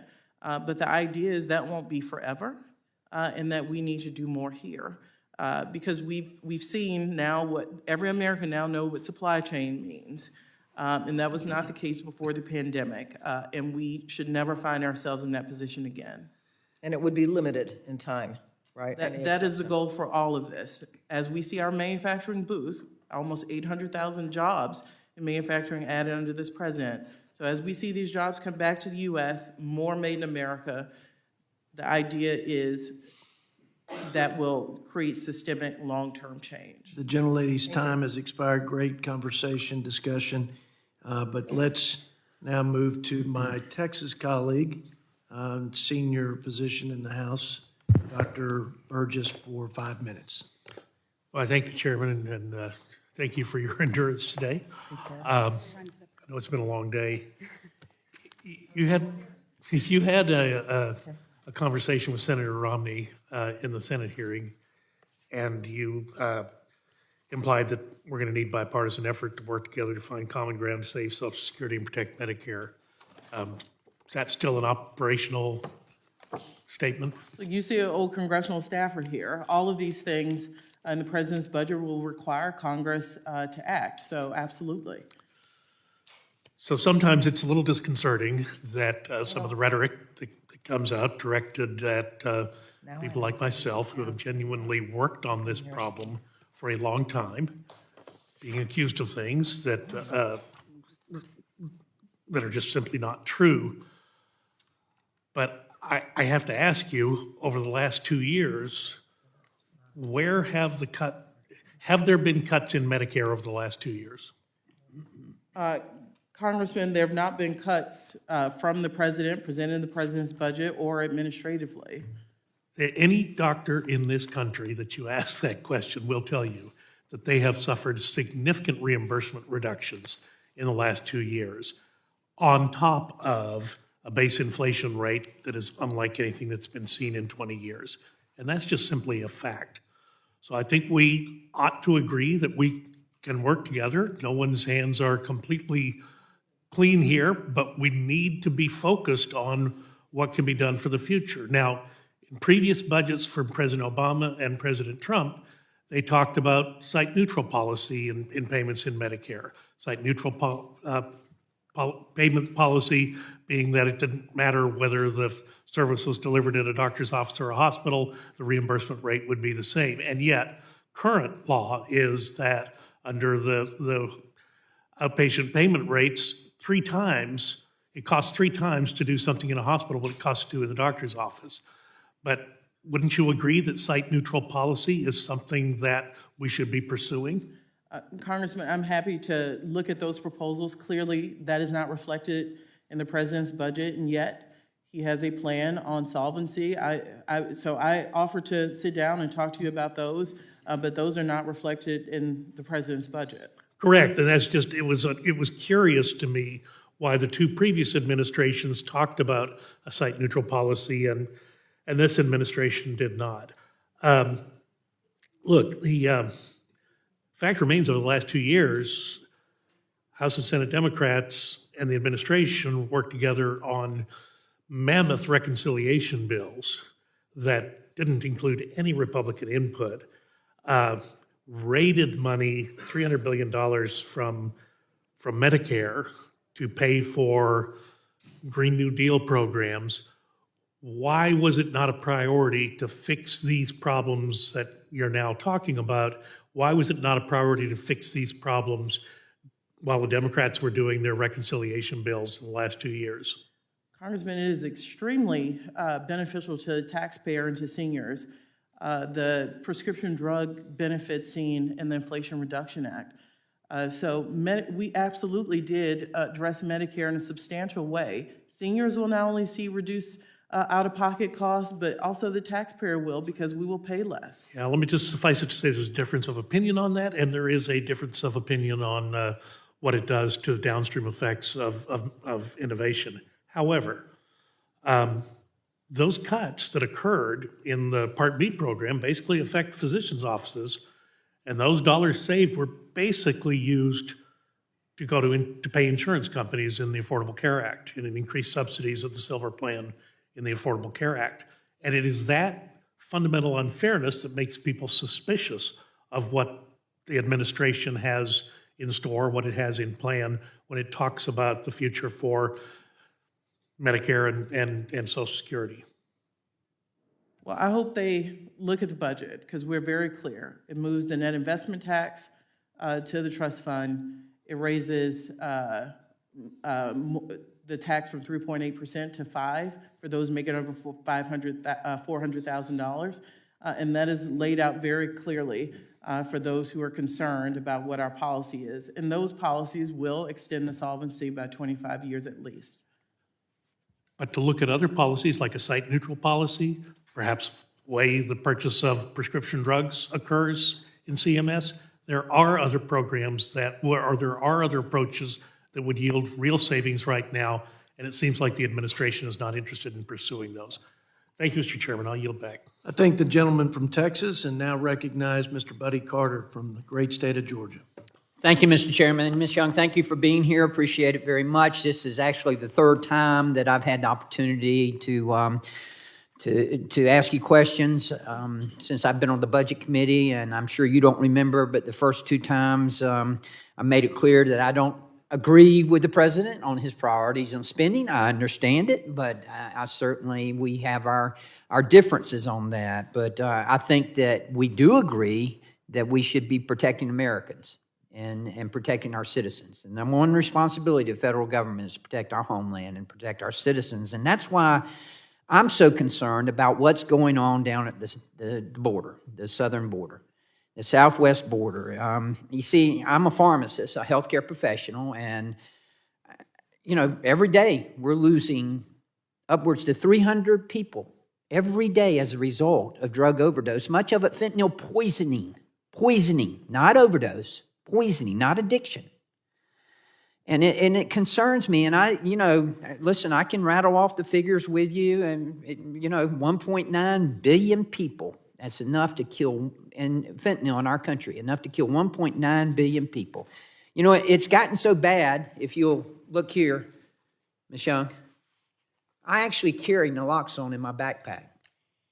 You know, this will reverse the effects if used quickly enough of fentanyl.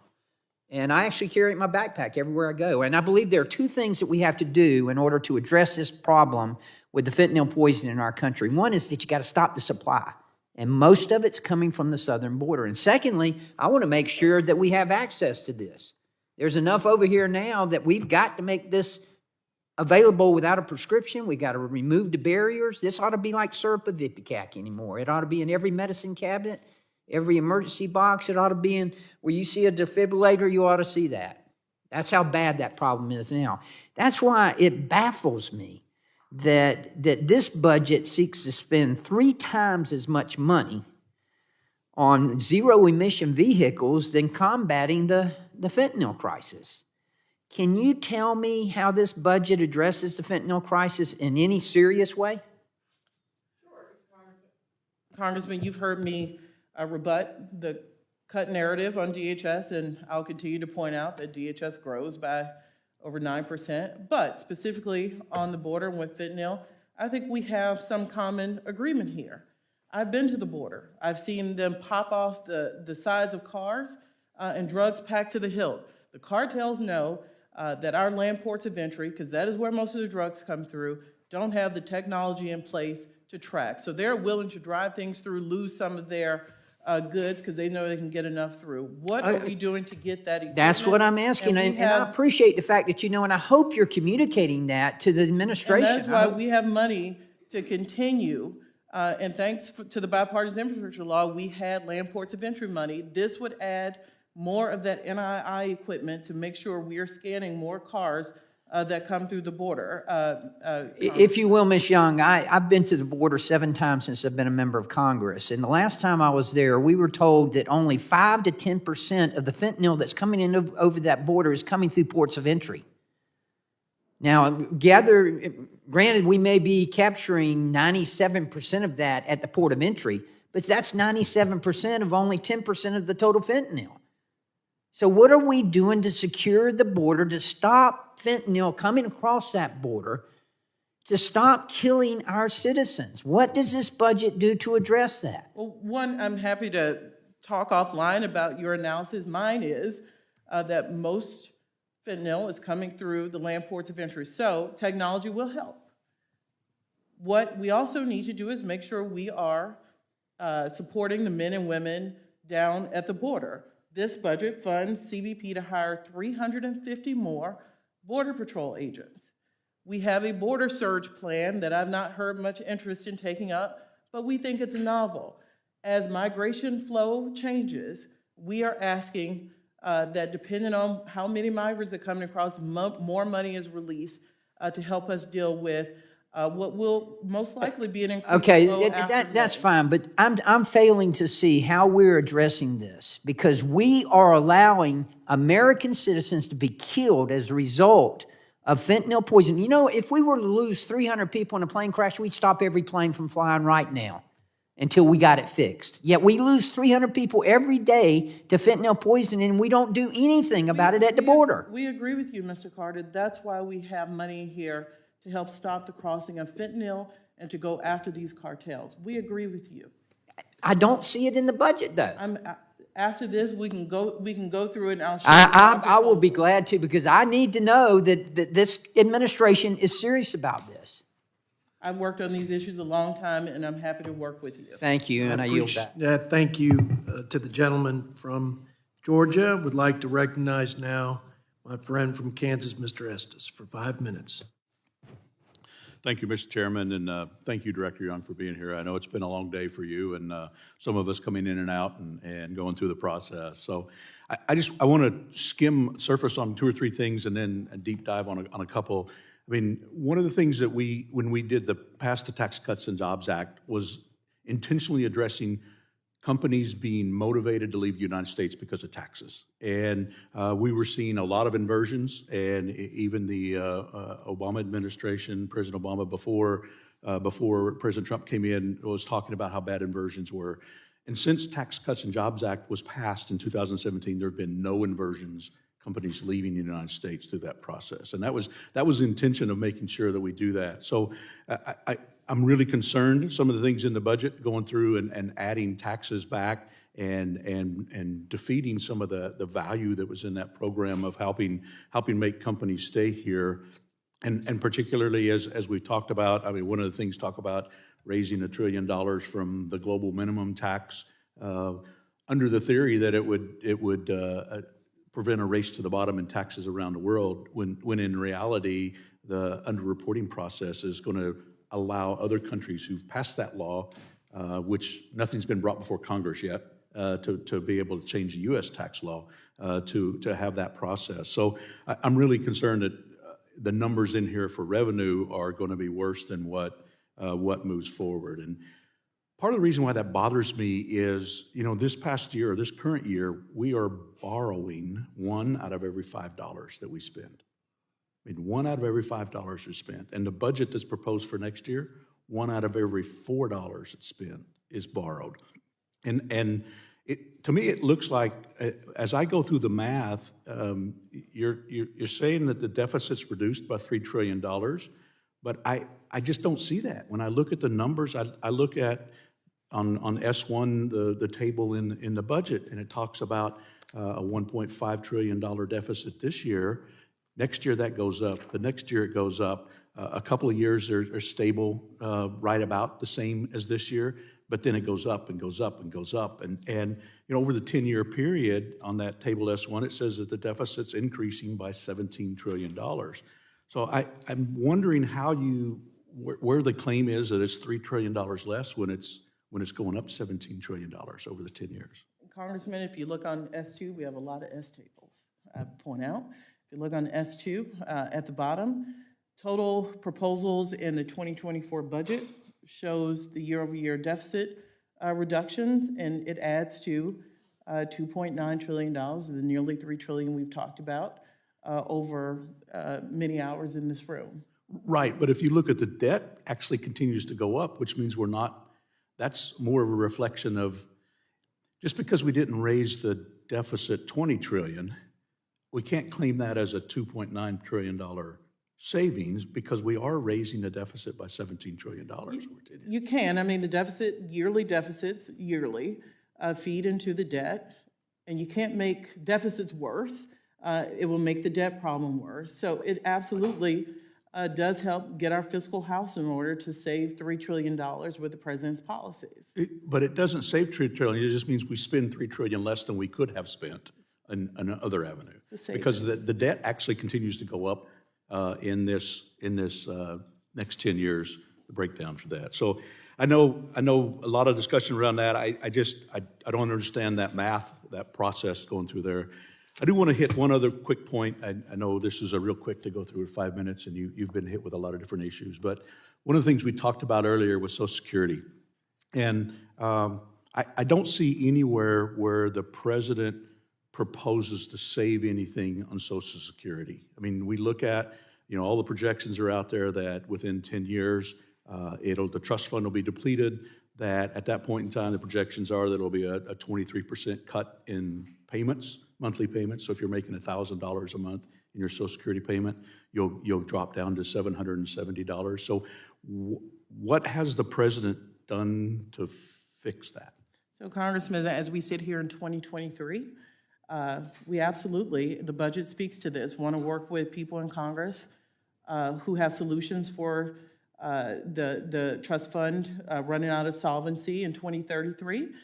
Today, unfortunately, we believe the largest crisis is those who have, as the ranking member pointed out, have policies that would cut Social Security benefits. This budget says the president will not do that.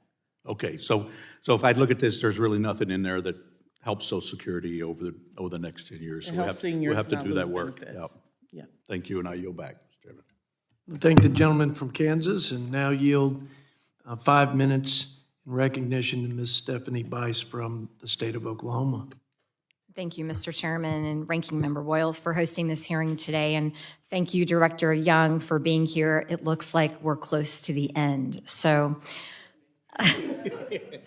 I want to start in Ranking Member Boyle's opening remarks this afternoon. He questioned or suggested that the U.S. Senate would be considering cutting Social Security, and he read a list of members. But I didn't hear a single House member mentioned. And in fact, Speaker McCarthy and Republican leadership have expressly stated that they are not interested in cutting Social Security benefits. So I find it a bit insulting that the other side of the aisle would be so disingenuous to sort of suggest that that's on the table. No member that I'm aware of here has filed legislation. Would the gentlelady yield just for a second? I would since you not. invoked my name? I want to finish my line of questions. Because I do have the quotes right here if you wanted them from House members. There's been, and I wasn't allowed to finish, Representative Boyle, there's been no legislation filed to suggest that Social Security benefits are going to be cut. I find it disingenuous to speak to such thing. America is facing serious questions about the future, with the budget, the debt ceiling, and markets being on the forefront of my constituents' minds. The president's answer to the budget is to make history by raising spending to the highest sustained level in American history, by increasing taxes to the highest sustained level in American history, and by bringing our nation's deficits to the highest sustained level in American history. This is not the direction the American people want to see our nation go, and this budget shows the president is out of touch and doesn't care. I want to pivot to energy. It's important to the state of Oklahoma. The Small Business Administration recently filed comments critical of EPA's oil and natural gas methane rule. The comment letter states that EPA's proposal will have a significant and disproportionate impact on small businesses. Oklahoma has many small businesses that are part of our oil and gas sector. The EPA's proposed rule will have a devastating impact on the future viability of those businesses. OMB will have an opportunity to weigh in on the EPA's rule before it is published. What will you do to protect small businesses from unreasonable and harmful aspects of the EPA's methane rule? So, Congresswoman, I'm unaware of the letter. I'm happy to look at whatever you receive. Was it from the Small Business Administrator? I believe that is correct.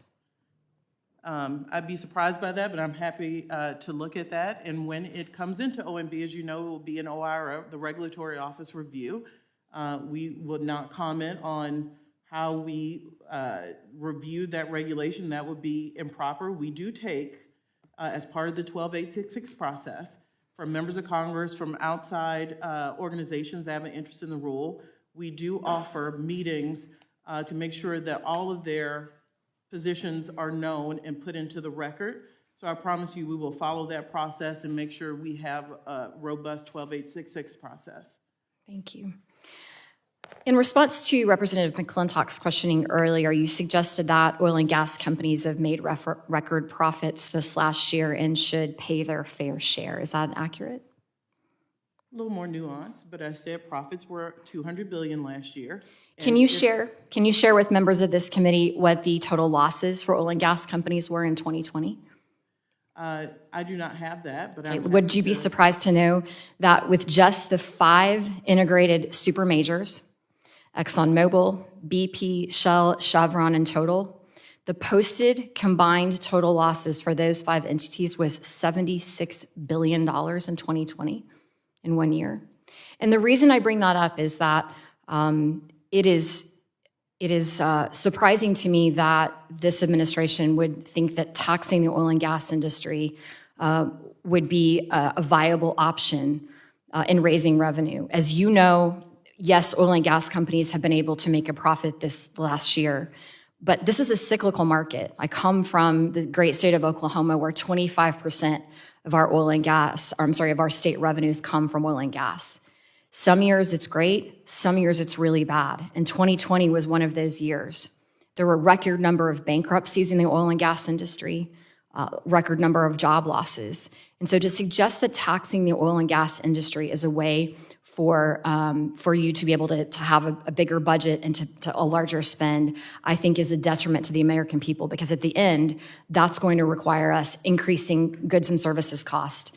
And that's a hit to the Americans' pocketbooks. So, Mr. Chairman, with that, thank you. I yield back. I think the gentlelady and I would like to yield 5 minutes to my friend Chuck Edwards from North Carolina.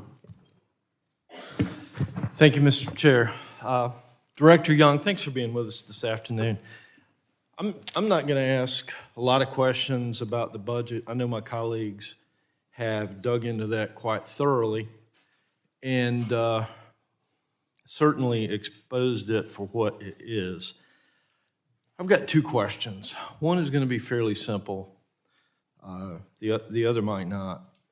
We heard the ranking member earlier this morning mention that perhaps billionaires were not paying their fair share. Do you recall that statement or something similar to that? I do. And yet, this budget places new taxes.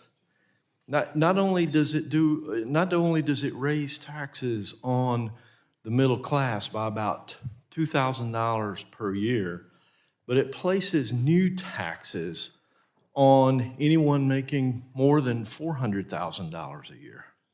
Is that right? Yes, including to extend Medicare, but not on middle-class families. Middle-class families don't make $400,000. Okay, so let's talk about that for just a minute. If our concern is with billionaires, why was $400,000 the number that was chosen to draw a line and add a new tax bracket? Congressman, I think, and I don't want to speak for the ranking member, but I will speak for the budget. One tax proposal to raise revenue is a billionaire tax. It also deals with hundreds of millionaires. That's one. Another goes after large corporations, not taking their tax rate back to 35% before the 2017 tax cuts, but to 28%. So I think we were talking about one particular focus, which was what we call the billionaire tax. But the president has made an ironclad commitment, while you continue to hear 400,000, is he wants to make sure he communicates clearly to the American people that none of these tax policies that are up for debate will he negotiate to raise taxes, including when we go to extension of the 2017 on those making under 400,000. It is a value statement. But it does raise taxes on farmers and small businesses that might make $400,000. And I think that you hit the nail on the head when you said that the intent of this, and I think this is most conservatives' problem, is to raise revenue. To raise revenue that I know my colleagues have pointed out that this government, this body should not be spending. Are you aware, are you a small business or a farmer? I am not either, just a child and grandchild of one. Are you aware that folks in those positions that grow our country's food, that provide jobs for Americans, do not have a regular income. They don't make $400,000. Even if they make $400,000, they don't make it from year to year to year. Are you aware of that? I said I'd only ask one question. I'm well aware that many assets are not income and are land and other equipment. So I've asked one of my two questions. I'm going to try to keep it to two, but I do have some comments that I'm going to ask you a question about in just a minute, because you and I here are both messengers. You're messaging the president's budget. I'm messaging on behalf of small businesses, farmers, and folks in my district. And my gosh, five minutes goes so fast. The reality is, many years, folks are struggling, and they have to go take out loans to keep their business afloat. And to draw a line at $400,000, because everybody is looking for that breakout year, to draw a line at $400,000 is punitive to those folks for accomplishing what they want to, which is to have that breakout year.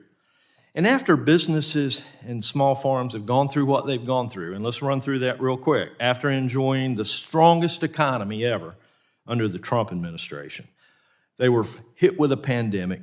Many of them were forced to close. They were hit with inflation. The correction for the inflation was that interest rates needed to be raised. Now they're paying more on their debt in addition to the items that they were hit on inflation. And now they're being told that they're not doing their fair part, their part, that they're not paying their fair share. I suggest that is a slap in the face to small businesses and farmers. And it cripples growth, it stalls our economy, and it limits the possibilities for our American workforce. And my question is, as a messenger, would you take that back to the president? I will, but if I can, Mr. Chairman, I know we're over time. Please. With regard to American farmers, and I feel strongly about this, and I've talked to Secretary Vilsack, as you know, he's done this a long time, so I'm privileged to be able to serve with him in the cabinet. You know, we've got to do something where only 10% of farmers make money in this country. What can we do to make sure these family farmers stay around? So you have my commitment. If we want to find solutions, it's going to take bipartisan. I know the Farm Bill is coming up this year. What can we do to make sure these family farmers stay around? So I commit to working with you and others, as Secretary Vilsack and others, look at how to reauthorize the Farm Bill coming up this year. I'd just say we're talking about more than farm. I'm out of time, Mr. Chairman. I yield. I think my friend from North Carolina, and the time now has come, as much fun as I know you're having, and would love to go for another 2 hours. I don't mean to put words in your mouth, Madam Director, but you've done, I'd say, an outstanding job just persevering through the questions. The President, I think, is well served by your candor and your constructive tone, and for the entire, for our first hearing, Ranking Member, I want strong debate. I don't want us to back down, shy away, pull punches. I just want it to be about the policy differences, and I want the American people to understand where we disagree and why we disagree, and the principles behind it, and the policies behind it, and then let the democracy, have its effect. And I know you're committed to that too. In the spirit of civility, why don't you give some closing remarks? I'll give just a few, and we'll let the good lady go about her way. Happy to. First, if we learned just one thing over the last 3.5 hours, is that Shalanda Young knows her stuff. So thank you for being so knowledgeable about the budget, a consummate professional. It's an honor to work with you. I also congratulate you, Chairman, chairing your first committee hearing. Between this session and the session that we moderated in the CVC for all House members of both parties, with the CBO director. I think both were by and large conducted on a bipartisan basis and were informative. So I hope and believe that we've set a tone for hopefully the rest of these 2 years. One final comment I'll make is I understand Director Young has to do this all over again this afternoon in the Senate. I believe the House Approps is doing this. or House of Probes. I believe the Constitution has an amendment banning cruel and unusual punishment. So Director Young, you might have a lawsuit that I would support if you pursue it. But with that, I yield back to you. Well, I thank my friend from Pennsylvania. Just a couple of comments, because it was mentioned multiple times about the Republicans' vision, budget framework, and the values that that will reflect in comparison or contrast with the ones that were articulated by you and discussed by our members today. Our commitment is there to get that budget framework out, to have this same robust debate, and again, to make that comparison about our vision for a stronger, safer, freer country, and to address probably most of the problems we agree on in terms of the needs, but probably disagree, and I know for me, in many ways, starkly disagree with how to address those, how best to address them to satisfy all stakeholders and the public interest and our taxpayers as fiduciaries. So that is forthcoming, and I commit to that to my ranking member and to my colleagues. And the principles will be reining in spending, because we believe that is a big problem.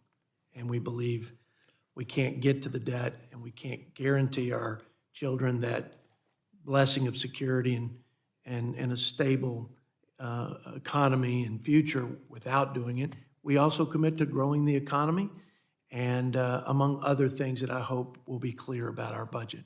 But thank you for your time and your long suffering and your great attitude.